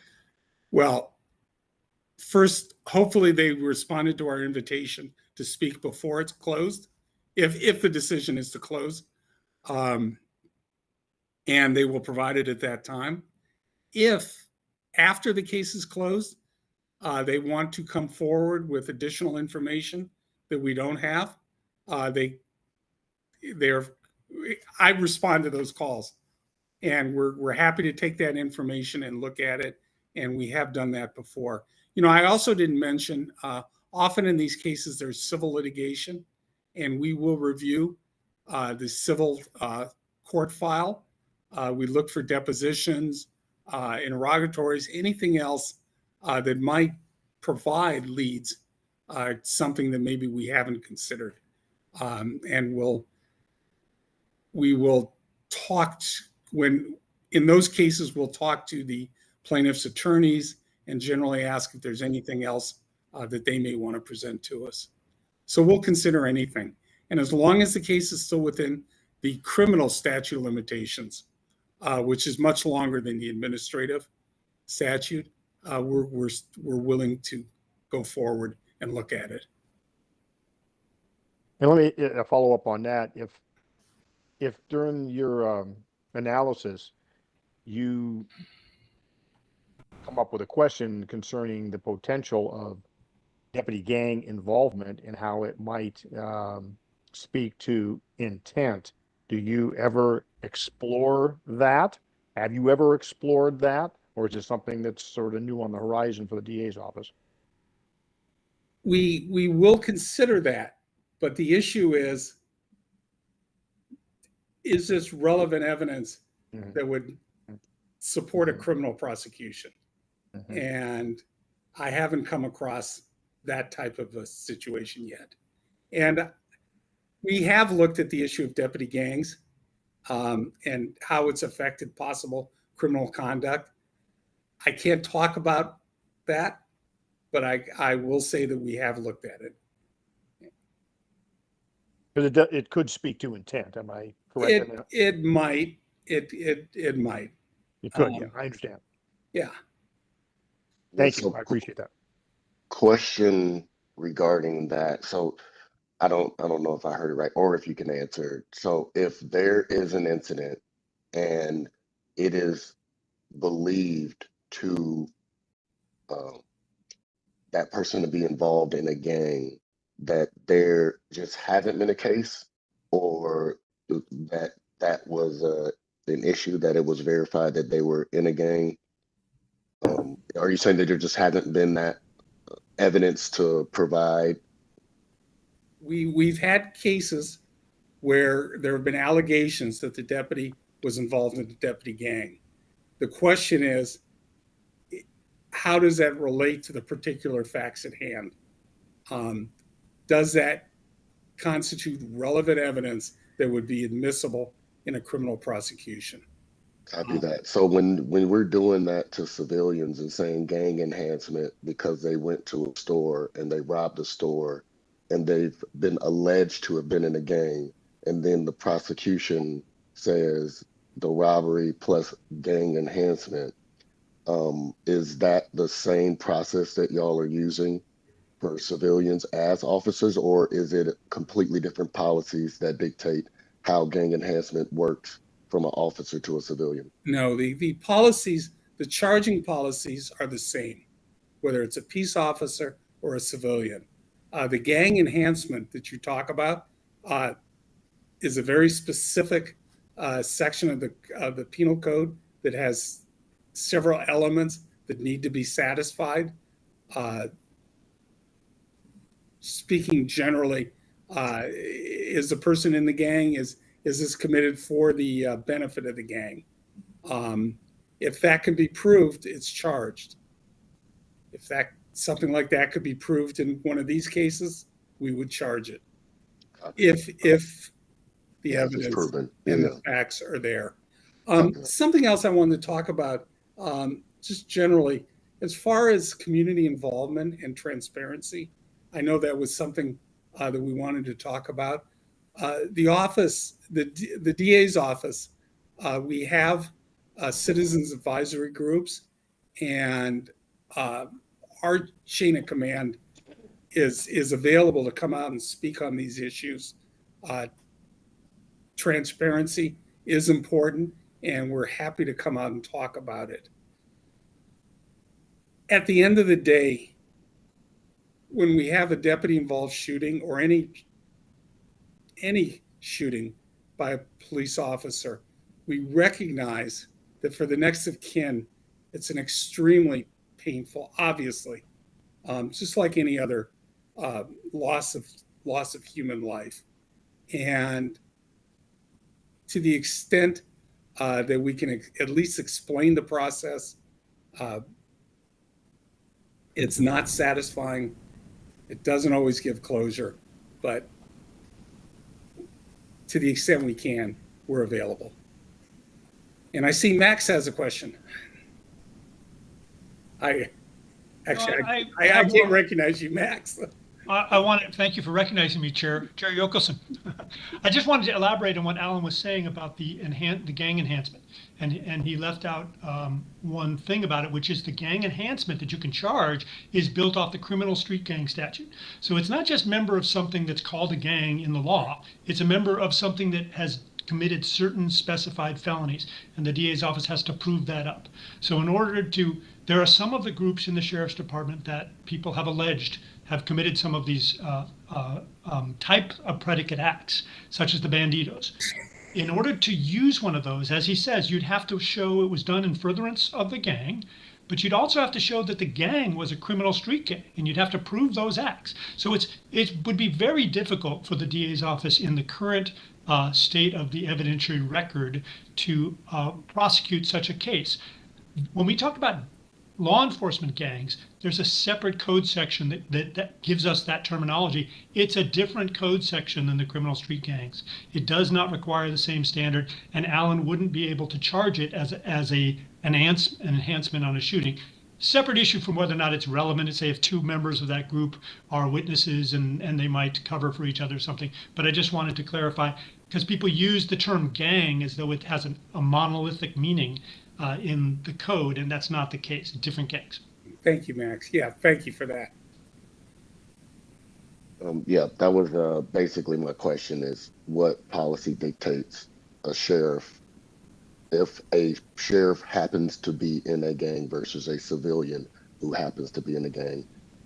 That is a very interesting concept, and I definitely would like to get more understanding outside of this meeting on the policies that we should be looking at, because they are two different things, and whether those policies are robust enough in order to actually de-incentivize being in the gang, whether or not you know the charges and all that stuff lays out. My last question, and then we can go to public comment if Commissioner Newhouse doesn't have anything. As far as I heard a couple times in this presentation that there are certain elements of the investigation that have to be requested in order for them to happen, right? Is that true? Did I hear that correctly? Yes, and which is not unusual in any time our office is reviewing a case. It's possible that, yes. Yeah, I'm saying that you said that there's like these things that you would only do if requested to do them, right? Oh, yes. If, according to the protocol, if there is a non-hit shooting, for example, yep. The protocol doesn't compel us to respond unless we're requested. Okay. And then so in your presentation, were those the to be compelled protocols listed out, or was that not listed out? Or you're just saying examples of one or two? Are there a bunch of them, or there is a handful? Is basically my question. I think the protocol requires that we respond when there is an officer-involved shooting with a hit, yeah, or the in-custody death where there's a use of force that may have proximately caused death. All other situations are optional on the part of the department. Now, if the department or if the investigating agency determines otherwise that there's probable cause of a crime, they'll probably end up submitting it to us anyway. And then we review it in that sense. And a lot of those cases are handled by the ICIB, or we get those cases, Internal Criminal Investigations Bureau. And the last thing on that is that, do y'all track the stats on how many times you've been requested in an optional fashion? Like to be like, oh, okay, we really want to make sure that this is investigated properly. So we want you to come out to this one. We don't formally keep that. It's honestly, it's rare that happens. I suppose we could reconstruct it, but yeah, we don't formally keep that. Understood. Thank you. Commissioner Newhouse, do you have anything? And then we'll go to No, I thank Alan for his presentation. Very, very illuminating, but I have no follow-up questions. Copy that. Ms. I do Mosley. see a hand. Oh, yes, that's Mr. right. Mosley. Charmaine. It's just Charmaine one. with a hand. And thank you, Alan, for your presentation. I think it was very informative. I do have a question. There are some oversight bodies that review the DA findings in addition to, as far as shooting cases go. So when closing out a case, if something turns up afterwards, like if there's something that disputes the facts, I don't know if this has happened in the DA's office, in this DA's office for LA County, but do y'all change your your letters that are posted, or do y'all make amendments to them if there's something that may come out like afterwards? It's rare, and it's a two-part question there. I can think of one example specifically where additional information came out after the case was closed. It was in the form of additional body-worn camera.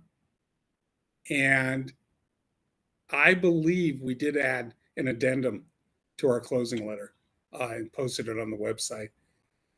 Don't hold me to that. I have to go back and look. It's from a couple of years ago, and it did involve the sheriff's department. Okay, because oversight bodies is seen as checks and balances also, right? So if something is spotted, it'd be helpful also. So thank you for sharing that. I think it's more important to note that we're willing to consider anything that might be relevant, as long as the case is still within statute of limitations. We'll look at anything that comes in. Thank you. All right, ready for public comment. For public comments at this time, we'll start with Allison Rubenfeld. Allison, you have been unmuted.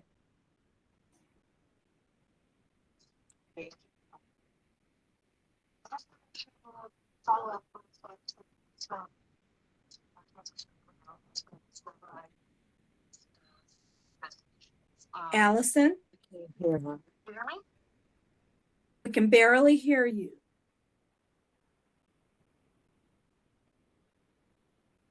Okay, we're going to move on to Carlos Montes. Carlos, you have been unmuted.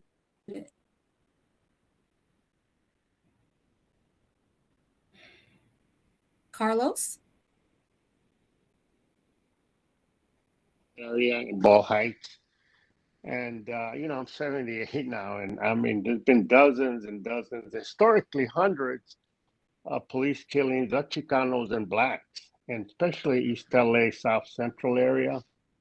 So, I don't have any confidence in the DA to really investigate and prosecute deputy involved shootings. Jackie Lacey was 8 years. I think he only prosecuted 2 or 3. At least with Gascon, there was a more proactive approach, and more police were prosecuted. So, one example was David Ordaz Jr., mental crisis. He had already been shot, and he was already on the ground bleeding. And Deputy Raymond Pineda walked up to him. He looked at him and boom, did another fatal shot. He got probation, and they didn't even charge him with murder. It was a very small, not a small, but a weak missed felony. So, the DA's office let him off, got probation. They only took away his peace officer certificate, So as an old man growing up in the neighborhood, I have no confidence in the DA to fully investigate officers involved shootings and have justice. But thank you to the COC for having this session this morning. Thank you. Bye. Back to you. Thank you. Our next public comment is from Chris Trigg. Chris, you have been unmuted.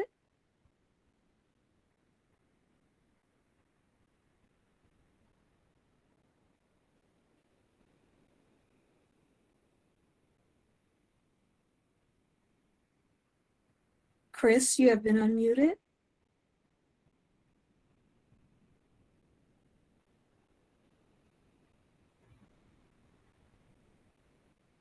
Chris? Yes, can you hear me? Yes, we can hear you. Okay, thank you. Across Salt Lake County, the use of deadly force has not just taken lives, it has violated international human rights law. Under the International Covenant on Civil and Political Rights, Article 6, no one shall be arbitrarily deprived of life. Under Convention Against Torture, no one shall be subjected to cruel or degrading treatment. And under CRD, the racial discrimination and policing is prohibited. But today, our communities, especially Mexican American, Indigenous, Chicano, and immigrant families, continue to face exactly those violations. These crises don't come from riots, they come from decades of disinvestment, from uneducated and unresourced neighborhoods, from policies that ignored our youth instead of uplifting them. This is why voters passed Measure J, Care First, Jails Last, to build opportunities, not graves. I'm asking this commission to do two things: recognize excessive and deadly force as a human rights violation and report it accordingly. Give deputies, the community members, the chance to build independent or department supported programs, arts, sports, education, outreach, so officers don't become agents of fear but partners in prevention. Our families help build these cities. Our cultures protect this land, and our youth deserve a future shaped not by fear, but by justice and opportunity. Thank you.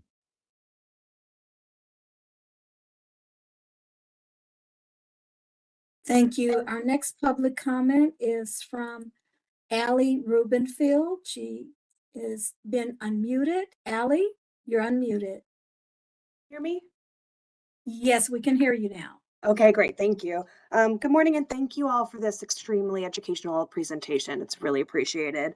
I just wanted to uplift something that Inspector General Huntsman mentioned, as well as Ms. Martinez earlier on the call, which is that LASD's investigations raise concerns about whether the department can be relied on to investigate itself. I'm curious about what the DA's practice is regarding to what degree they rely on LASD's investigations versus conduct its own supplemental investigation. This was touched on a little bit, but I'm curious how much of that is actually done versus just relying on the quote shoot book. Second, I am interested to know if the DA looks at whether LASD asks questions about deputy gang membership as required by Penal Code 13670, which makes deputy gang membership a crime and makes it clear that there should be policies and investigations into deputy gang membership. The case that Inspector Huntsman was speaking about of Andres Guardado, 2 months before that, the same deputies kidnapped Jesus Alegria, who was a 23-year-old skateboarder, put him in the back of a car, crashed that car, and then as a cover-up tried to frame him for meth. That was then not investigated or reviewed by LASD as far as we can tell until Andres Guardado's shooting 2 months later. It's clear that LASD does not conduct thorough investigations unless it absolutely has to. So to me, if I was deciding whether or not to prosecute these deputies, I would want to conduct a thorough supplemental investigation to complement the department's investigation to itself. Thank you.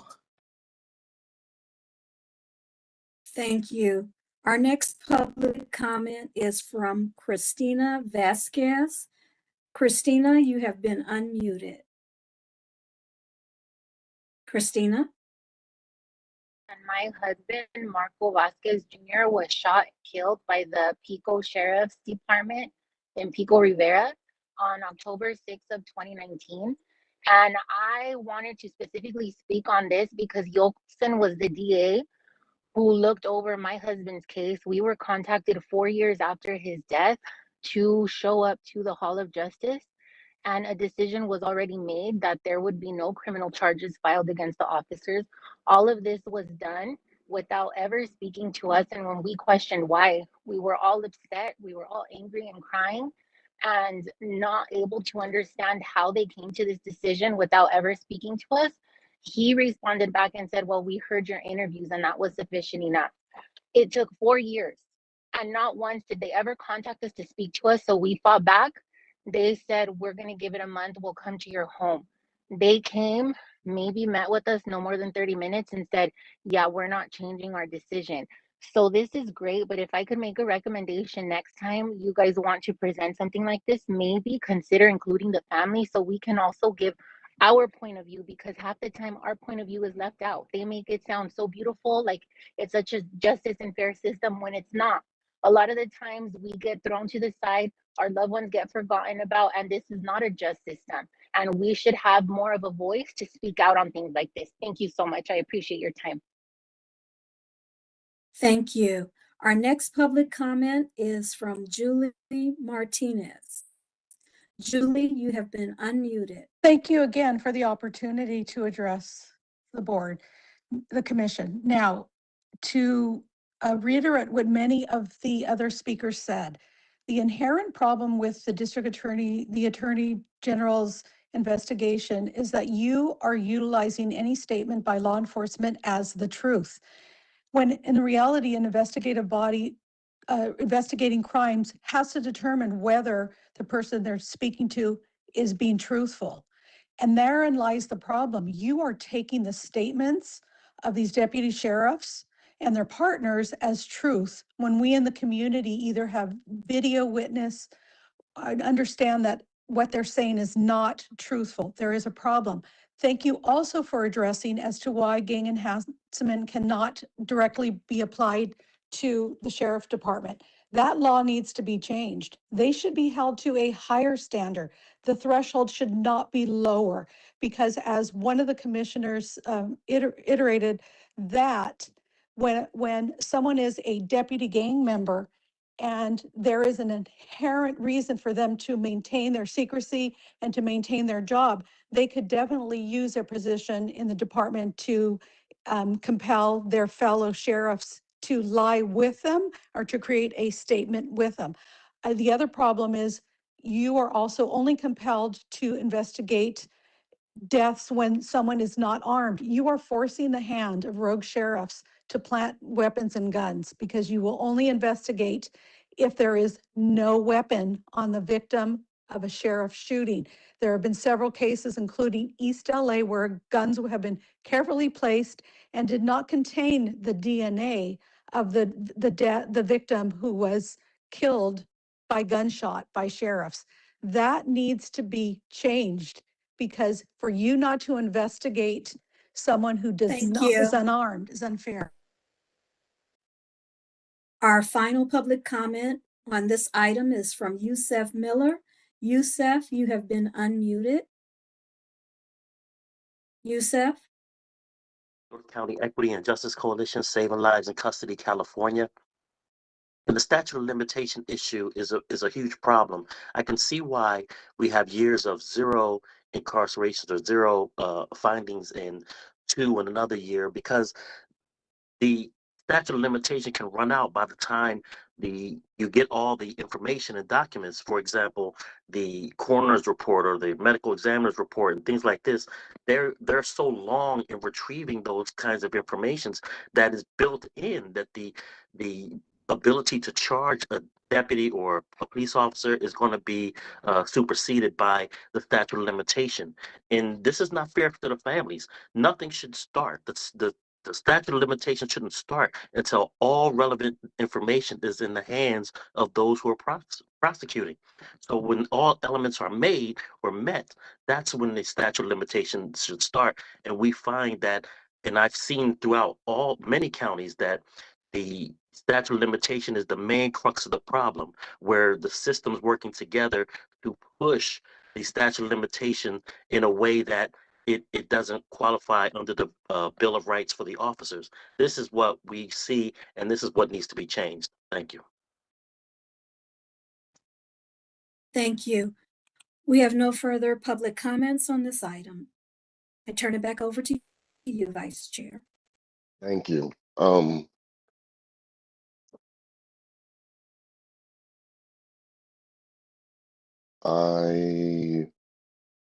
Do we have the next speaker ready to go? Our next speaker is with the medical examiner. Okay, but I need help on the name pronunciation. So Sure There, thing. I'll get there. it started. Can you hear me Yes, okay? Yes. yes, we have Dr. Ode Ukpo. That's correct. Ukpo, like ook, like cooking ook, and Poe, like Edgar Allan Poe. So Okay. Ukpo. All right. Our final speaker is Dr. Ook Po, Los Angeles County Medical Examiner, who will speak how medical examiner autopsy reports are used in investigations into deputy-involved shootings, how medical examiner's office collaborates with LESD, district attorneys, attorney generals, investigator timelines for, and obstacles to completing an autopsy report. Please go ahead and begin your presentation. Thank you for this invitation. I'll be talking about the general process of officer-involved shootings, how they're handled in the medical examiner's office. Next slide, please. So just want to briefly go over the timeline, just to get people calibrated to how, at what point the medical examiner is involved with these cases. First, the officer-involved shooting occurs, and someone at the scene, typically like the fire department, will pronounce death at the scene. The investigating agency that investigates the deaths will then secure the scene and do their investigation. It is not uncommon that this information is made available or found by media before we're notified. And so media may be reporting the death before we have awareness of when this death occurred. And then after that, a medical examiner's office is advised of the death to roll out in a time frame after they are done with their investigations. Next slide.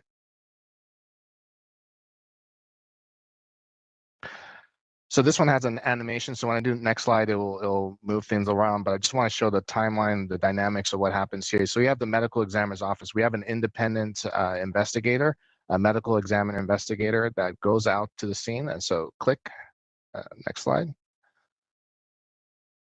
So the medical examiner responds to the scene after things have been cleared for the investigation of the scene. Next slide. Next click, I mean. The medical examiner investigator, amongst other things, click next slide, please. Takes photographs of the scene and also takes photographs of the body. The medical examiner investigator also interviews any witnesses if they are available, and also law enforcement that are at the scene. And just to advise people that the medical examiner's office takes jurisdiction of the body. So that's why the focus there is about the body, taking photographs and taking the body back to our office for our continued investigation to the death. And this happens most of the time happens hours after the death. I just want to make people aware that that's when we eventually are advised we can go to the scene and investigate and remove the body. So next slide. The body is then brought to our office. It's really important for us to expedite these cases because if the body's been at the scene for some time, the body is already starting to decompose, and so we want to expedite these cases. We cannot ever arrest decomposition to the body. We can only slow it down by refrigeration, but it doesn't stop the decomposition. So we want to make sure we take the body to our photo studio, much like one depicted here in this photograph on the left, to take photographs of the body and to take photographs of the injuries or any other findings. The body is then placed in a CT scanner and to scan the entire body. And the purpose of this is to help evaluate wounds and wound paths, and also to detect any evidence. In this context will be bullet fragments or bullets. Next slide. Once the medical examiner is then assigned to the case, there's a notification that goes out to the investigating agencies for autopsies. The medical examiner's office does not determine who the investigating agency is, but rather they inform us that they would like to attend the autopsy, and we give them a call. Law enforcement, for example, will be one of the investigating agencies, and California law indicates the importance for law enforcement to be able to attend an autopsy. Other examples of folks that come by would be the district attorney investigator that was described by Mr. Yokelson. And then also the Office of the Inspector General is also an attendee at these deaths on occasion. Next slide. These are the diagrams, and I just want to show the diagrams that we use to take notes on the injuries on the body. Also note that the static image here does not indicate the position of the body, but rather the location of the wound and where the bullet entered and the bullet exit and other injuries. And these are the diagrams that we use to take those notes. Next slide.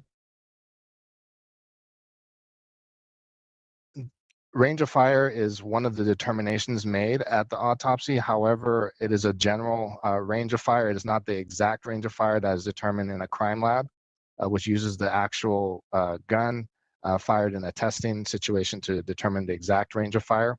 However, the medical examiner determines if the range is close, which is up to 12 inches away from the barrel, or 12 inches and up to 3 feet away from the barrel being intermediate range, and then beyond that being indeterminate range. And so these photos depict a firearm going off, and to show that there is soot, so burned gunpowder particles that can end up on the skin, which will give you an indication of how close the barrel was. Also, the flame can also cause injury or thermal kind of injuries to the skin, and so we can also see those. So next slide. This is a dynamic thing. So the flame comes out. Next slide. We have gas and soot that gets on the skin. Next slide. And at the bottom there, that's the bullet as it came out. So you see in that range, we can say a sort of general range of fire, but not the exact range. Next slide. So the purpose of the autopsy is to independently determine the cause and manner of death. And so the cause of death is the change to the body that led to death, not the events leading up to it. So that's not in our purview to determine the manner in which the wounds were sustained, but rather the cause of death. So in these cases, it'll be gunshot wound. And we also determine the manner of death. And the manner of death is, in these cases, also is restricted to only 5 categories, being natural, accidents, suicides, a homicide, and undetermined. Those are the only terms that we can use as a medical examiner for the manner of death. And in officer-involved shootings, they are classified as or determined to be homicides. We also independently document injuries. So although there may be a story provided, we do independently document injuries that may add another element to the story that has not been explained. And so it's not necessarily just going based off of the information provided to us. The autopsy does not establish the sequence of injuries. And so we can't say that this gunshot wound happened first, then that one, and etc. It does not establish the position of the person shot. So it doesn't establish if they're on the ground or if they're in a car or any of those other information. So you won't see that in the report. It does not establish the position of the shooter either. It does not establish the caliber of the projectile either that was a shot, other than the bullets are retrieved and maintained as evidence. But it's not established what projectile caused it. Other testing that is done is toxicology testing, which can give further information for the circumstances surrounding the death. The autopsy report or the cause of death determination is not reliant on the findings of toxicology. The toxicology can take 60 to 90 days and 90% of the time to come back. So although the written report may be completed within a day, the complete report will not be available until the toxicology comes back 60 to 90 days after the death determination. Next slide. So the role of law enforcement during the autopsy, what they do is they'll, once they're notified by law enforcement, DA's office, or Office of Inspector General, is to observe and to ask questions. The medical examiner is doing an autopsy, and they are approximately about 8 feet away from the autopsy. And then after the autopsy is completed, the medical examiner shares their findings about where the gunshot wounds were and the lethal injuries that were involved, but again, doesn't establish the sequence of the events or the projectiles and the other information that I mentioned earlier. Next slide. So I want to emphasize that manner of death is not a legal determination to assign culpability. Although the term homicide is used, that is not a legal term. That is a medical opinion as to the manner of death. Officer-involved shootings are certified as homicides. And as I mentioned, there's only 5 manners of death. And a common question that I get is in officer-involved shootings is this a suicide by cop? There is no such manner of death determination by a medical examiner. These cases are certified as homicides. Next slide. So if we don't know where we're from, it's hard to know where we're going. So I just wanted to talk a little bit about some history of how the medical examiners in the past, inquests were used to determine the manner of death. And particularly in the 19th century, around the time when duels were a problem of people settling their issues with duels, the inquest would be performed and the manner of death would be determined to be murder, willful murder, and manslaughter. So these are old usage that no longer apply, but I just want to give the historical context that these were used, but you can see that these terms are murder and etc. Those are legal terms, and the determination by the from the inquest would lead to prosecution, execution, and etc., which is not the case in modern day practice, especially in the United States. However, next slide. Inquests were revived in 2020. There was a 30-year break from doing inquest. They were revived in 2020 to address some officer-involved shooting cases. I've shown a few of them here that have been mentioned by a few people in this meeting. Andres Guardado, Dijon Kesey, and Samuel Herrera. The modern day purpose of an inquest is for the medical examiner to make an further inquiry under testimony that may change the manner of death. In these cases, the cause and manner of death were gunshot wounds, with the manner of death being homicide. After the inquest, they remained the same. So there was no change to the manner of death, but that's the modern usage of it. If there's any question about the manner of death, these can be used. Next slide. And that's all I had to give everybody sort of an overview of how cases are handled in the medical examiner's office, and I'm happy to answer any questions. I have a question. So, you said that deputies are allowed in the room 8 feet away while you're doing the autopsy? The investigating agency, whoever that is, the investigating agency. So it could be a detective, usually. Okay. And then, so, and what is their purpose in the room at that point? For our purpose, we don't have a purpose for them to be there. It's a courtesy that is allowed by law, that the investigating agencies are allowed to attend the autopsy to gather information from us. So it's an information gathering for them. I don't get any information from them that changes any of my process. Okay, so they're asking you questions to gather information, and you don't have to know this answer or not. Why wouldn't they just be able to wait for your report? What benefit would it be for somebody to be looking over your shoulder while you're doing it and answering questions in real time? Yeah, I would say that they're respectful. I wouldn't say that they're looking over my shoulder. And I would defer to those agencies why they need to attend the autopsy. I'm sure there's a purpose for it, but given that it's also outlined in the law. There are times that the investigating agency is not able to attend, and sometimes that information is then shared afterwards in a phone call or the subsequent report.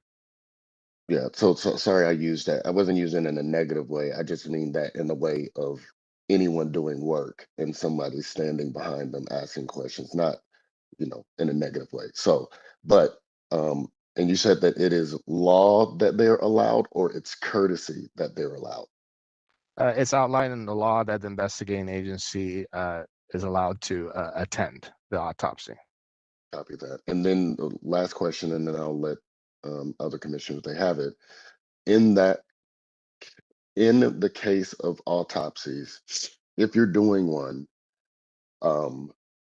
and so that means if you're doing one you it takes a certain amount of time to write a report.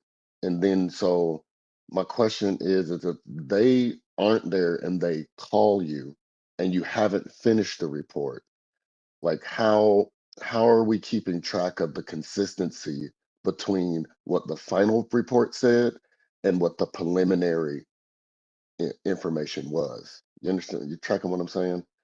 Like if you're doing the autopsy, you're collecting all this data to make a decision, and you're gathering evidence, and then you sit down and you look at everything, charts, this, temperatures, whatever, and then the final report comes out. If they were to call earlier and then make a decision using that early information, how are we keeping track on, making sure that they have been updated, that something may have changed, that it was 2 inches off versus 1 inch or something like that? I think I understand the spirit of the question. Let me just repeat it, see if I got it right. How are we keeping track of perhaps the influence in the final report, given information provided before or after the report is completed? How do we keep track of that? Yes, if you were doing the autopsy and then in the final report, after assessing everything that happened, there were some details that actually changed or was found after the deputy walked out of the room or wasn't known when the deputy called. How are they then updated that, hey, make sure you look at that final report because all the information was not gathered when you took the information? So what we have is the final report is sent to the investigating agency that they requested. It's up to them to then review the report to see if any of the findings, final determinations change anything about their investigation. It's not uncommon for the additional information to be found even after the autopsy report is completed. However, they're not substantive to change the cause and manner of death determinations, and so we do not need to make amendments based off of new information provided. However, if new information is provided that is substantial, that does in fact change the cause and manner of death, then an amendment would be created and that record will be maintained and indicated the officers or whoever has requested the autopsy, it could be even family, will get an amended copy that will be sent out as a result. Copy So that. there And will then, be an original go ahead. report and then there'll Yeah. be an amended report. But that's in officer involved shootings that I can't imagine. I don't know of any case that has ever had that happen. Yeah, I wouldn't assume that that version happens where the manner of death changes. What I would be concerned with if I'm thinking from a community perspective, is that some detail, because the cause of death doesn't mean isn't you doesn't always mean that if I am on trial for that death, the cause of death not changing might not matter, but the details that might allude to that I was the murderer might matter, as in some detail that was found that was not known at the time. They come and pick me up thinking that, it matches, but then later on, those details change. I'm wondering just how those type of things change, because the manner of death, I would assume, is a big deal. But if the bullet landed in a different place, you know, and I wasn't able to shoot him from that angle, like those type of things, that's what I would be concerned with. And you don't have to have an answer for that, but that is something that I would like for us to really understand, is that preliminary information going out, that's not the cause of death, but all the details about, the scratches, the knife wounds, the whatever that is.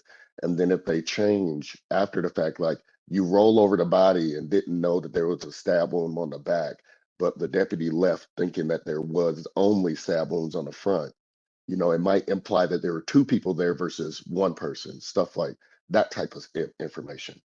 I wonder how they are getting updated by the court date that those things happen, even if they made that call and it wasn't known yet. Or, like you said, things changed even after the report closed out. Not the manner of death, but just those details. Like, how is someone to know? Yeah, I really do appreciate those questions, though. I know that you don't necessarily expect an answer, but I really like those questions that you're posing to me, because I think that the medical examiner's work is somewhat mysterious. Not people know a lot about our processes, and you're highlighting those things. And so I look forward to opportunities to talk about, flesh out those scenarios that you're talking about, to see what the role of the medical examiner is and how we handle those situations independently. But I know we have to respect the time for all discussions today, but I look forward to that. Copy that. Is there any other commissioners with questions? All right. Not for me. I do thank the medical examiner for coming in, and it was a very educational and informative presentation, sir. Thank you. Yeah, I would just say, I too, I really appreciate the presentation. I'm just thinking about Commissioner Callaway's inquiries. I'm thinking in those homicide investigations where we have an unknown suspect or we have multiple people involved, that it's difficult to determine who the actual killer was. You don't typically run into that type of situation in an officer involved shooting. Am I correct? Because you typically know who fired the gun when you receive the decedent, and so when you're making your examination, the type of questions that are, although quite valid from what his point of view, Commissioner Callaway, on homicide investigations where you may not have a suspect, that could play into how the investigation unfolds from that point on. Typically, in officer-involved shootings, you're not confronted with those type of situations because it's pretty well established, who the officers were involved in the situation. We don't know the who. We just know that Right. death happened as a result of a gunshot wound from another.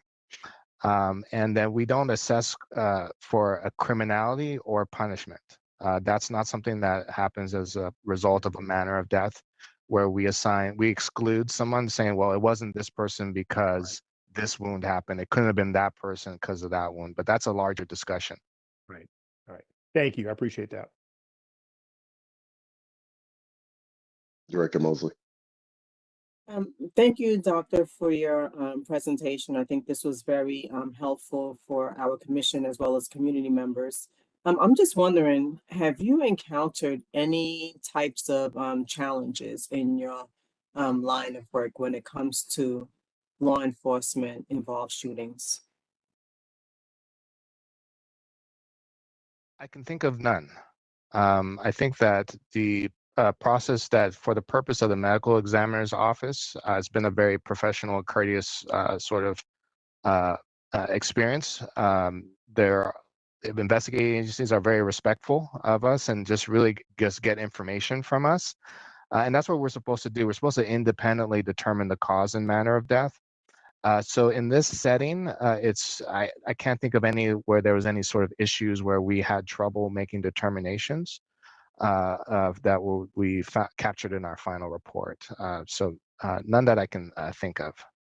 And I asked that question just because, in the time that I've been doing this type of work, I know community, like listening to community members, it seems like, well, it appears that the feedback has been that the medical examiner is aligned with law enforcement. And, like we wait to hear like what happened in situations when it comes to deputy or officer involved shootings.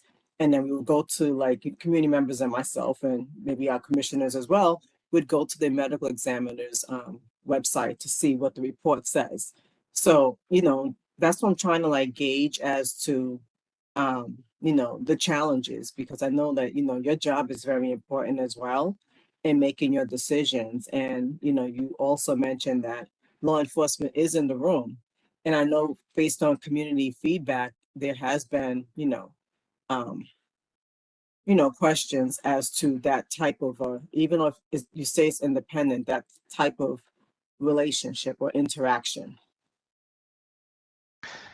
Yeah, and I think that what it's really important that we had our name change, department name change in 23 to establish that independence. We're not a coroner's office. I know that people talk about, as they say, coroner's office, which implies that we are within a law enforcement agency. It's not the truth. That was why it was really important for us to change our name to medical examiner office to show that independence that's always been there. There's 82% of offices in the county are coroner's offices, and yet LA County is fortunate. We have a medical examiner's office because we have the staffing and ability to do that in our county. And I would like to look at the concerns, because I know that, like I said before, there's sort of mysterious how we do our work, how we make our determinations, what's the result of what we say is very important, because you do start the story. You're part of the story. And we want to make sure that we preserve that integrity, that we're independent, and to look at those concerns, specific concerns I would need to look at to say, well, how did this change by a law enforcement agency being present at the autopsy? Or they may not be present. They may get the report, 60 days, 90 days later, much like everybody else. But it's an important part of the story. But I want to assure the community that we are, in fact, independent. If the findings do not match the story, they will maintain that way. And then it's up to other investigating agencies to fill out the rest of that story, which is not our role. Thank you. So, I mean, I'll add one more thing to that. I think that, if because I know we're all here to progress forward and building that bridge from community to government, municipalities. I think that an easy thing to do would, if deputies in the room and the coroners, I mean, not coroners, the medical examiners autopsy, that a recording happen, not video, but just audio, because if they're just standing there and just asking questions, then that information, I think that it would be a good, olive branch to the community, that information then would be available for the victim's family, if they happen to be a victim, to be able to understand what went on behind the curtain. Because, like you said, for me, and I'm speaking as me specifically as a community member, I literally have no idea how to access the information that you're speaking of if I were involved in when my family was killed. And then I wouldn't know what happened, um, because the trust has been damaged. I wouldn't know what was happening when both you and the other person are in that room. Just like when an interrogation happens between an officer and a citizen. So I think that we can definitely, like you said earlier, take offline, but I think that there's some real recommendations and real implement things to be implemented so that we can provide the community and everybody with the understanding of how independent we actually are as these bodies falling under LA County. Yeah, I appreciate that. And, I'm a member of this community as well. And so I want to highlight that as well. And, the reasons why I got into what I do isn't apparent to the community. And I think that when they learn about me in these situations. Yes, there's someone coming in the room, but I just want to share with people, as a physician, my aspiration as a member of the community to be here is what brought me here, and that's how we operate here. And that's super great, and I wouldn't even doubt that. And then that's why I think it's really important when we have good people in charge to be able to bring forth real actionable items that the community can see that we're trying to answer these problems, because we're always talking in these spaces of where someone's being hurt, and it's going to be really hard for them to listen to that we're all reasonable and we're trying to help. So through that trauma, Director Mosley.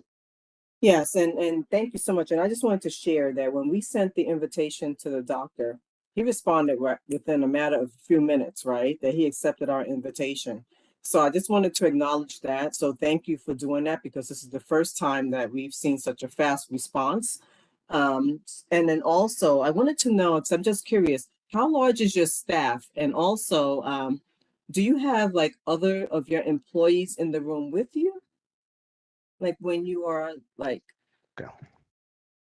Yeah, these are great questions, trying to unravel that mystery of how we work here.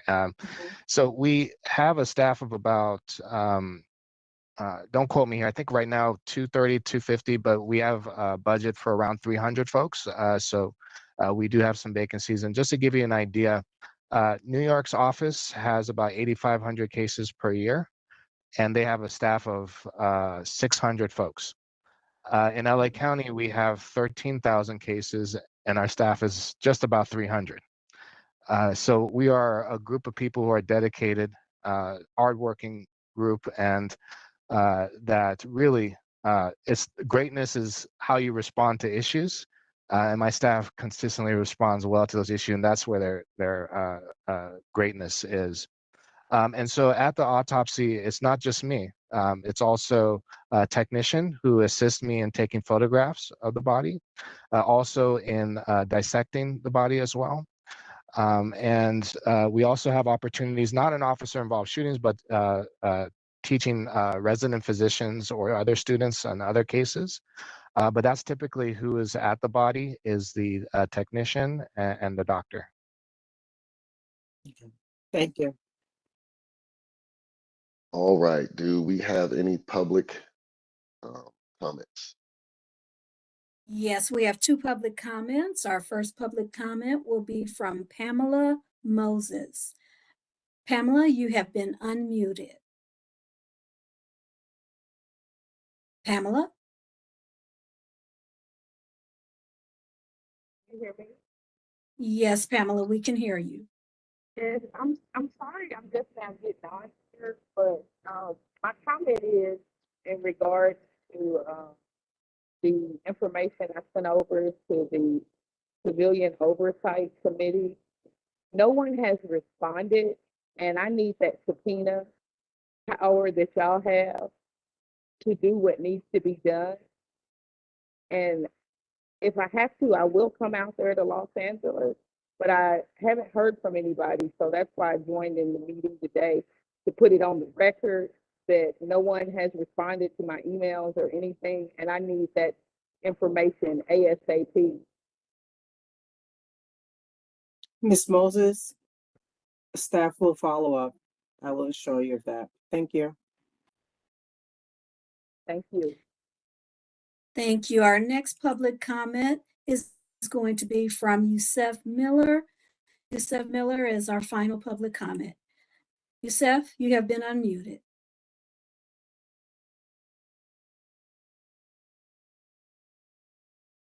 Yes, Yusef Miller, North County Equity and Justice Coalition, Saving Lives in Custody, California. And I'm happy to understand that the medical examiners is separate from the actual sheriff's department, because that conflict of interest is troubling most people, most counties throughout the state. The question I have is that you mentioned the 90 days in where your report is finalized and sent out. Is there a portion or a time where, in like in some other counties, where the sheriff's department will seal the report from coming out to the public? In that case, there's still some concern from the community on the leverage that the sheriff's department has over either the medical examiner's report or the coroner's report. So that's one of those things that I would like if you could speak to. Thank you. Thank you. We have no further public comments. Okay, before moving on to the non-agenda public comments, I wanted to ask a follow-up question, Alan, if you were okay with that. Alan. Alan. So in the cases that the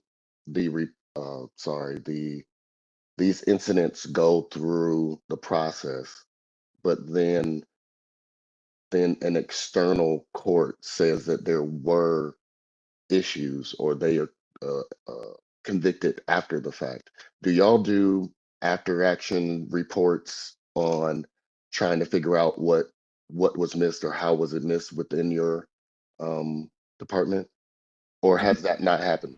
Well, I'm not sure that occurs. There are many cases where we will determine that we cannot prove that a crime occurred. We're not saying that it was lawful, but we can't prove that it was unlawful. And then there is a civil litigation, civil adjudication that finds liability. What about in the federal well, either DOJ?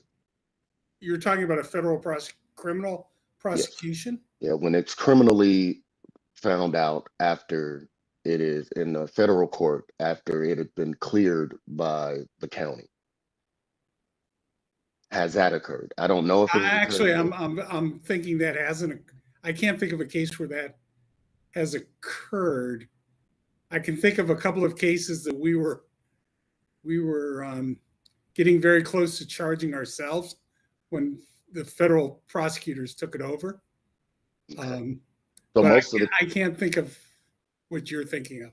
Copy that. So most of the cases where there has been a prosecution by a federal court, basically what happened is that there was investigation occurring, everybody's investigating, and then the federal government comes in and takes over that case and then goes forward.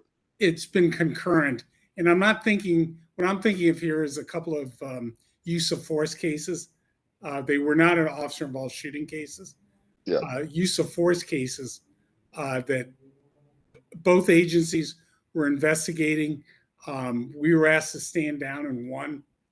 And then the other, I think we were getting close, and then they went ahead with their prosecution, and we stood down. Okay, so that answers my question. Thank you. And now for the non-agenda public comments. This is an opportunity for members of the public to address the commission on items that were not on today's agenda, but are within our jurisdiction. Do we have any in the wait? We do not have any public comments at this time. All righty. So I would like to, Director Mosley. Yes, I just wanted to note that, the doctor mentioned that law enforcement is in the room based on the law. And I just wanted to cite the government code, that it is Government Code 27522. Thank you. Copy, thank you. Commissioner Newhouse, have anything? Nothing further from me. Thank you very much. Commissioner Harris? Saying nothing further, but I really do appreciate everybody taking the time to come out today. I think this was very, very helpful for both the commission and the public to hear this. So thanks to all our presenters. Thank you to all the presenters today. We appreciate your time as to come today and engage with the commission and the community on such a serious topic. I also want to thank the members of the public who joined us today. Our next regular business meeting will be on Thursday this week, November 20th, at our regular meeting place, St. Anne's Conference and Event Center. This training meeting is now adjourned. Thank you, everyone.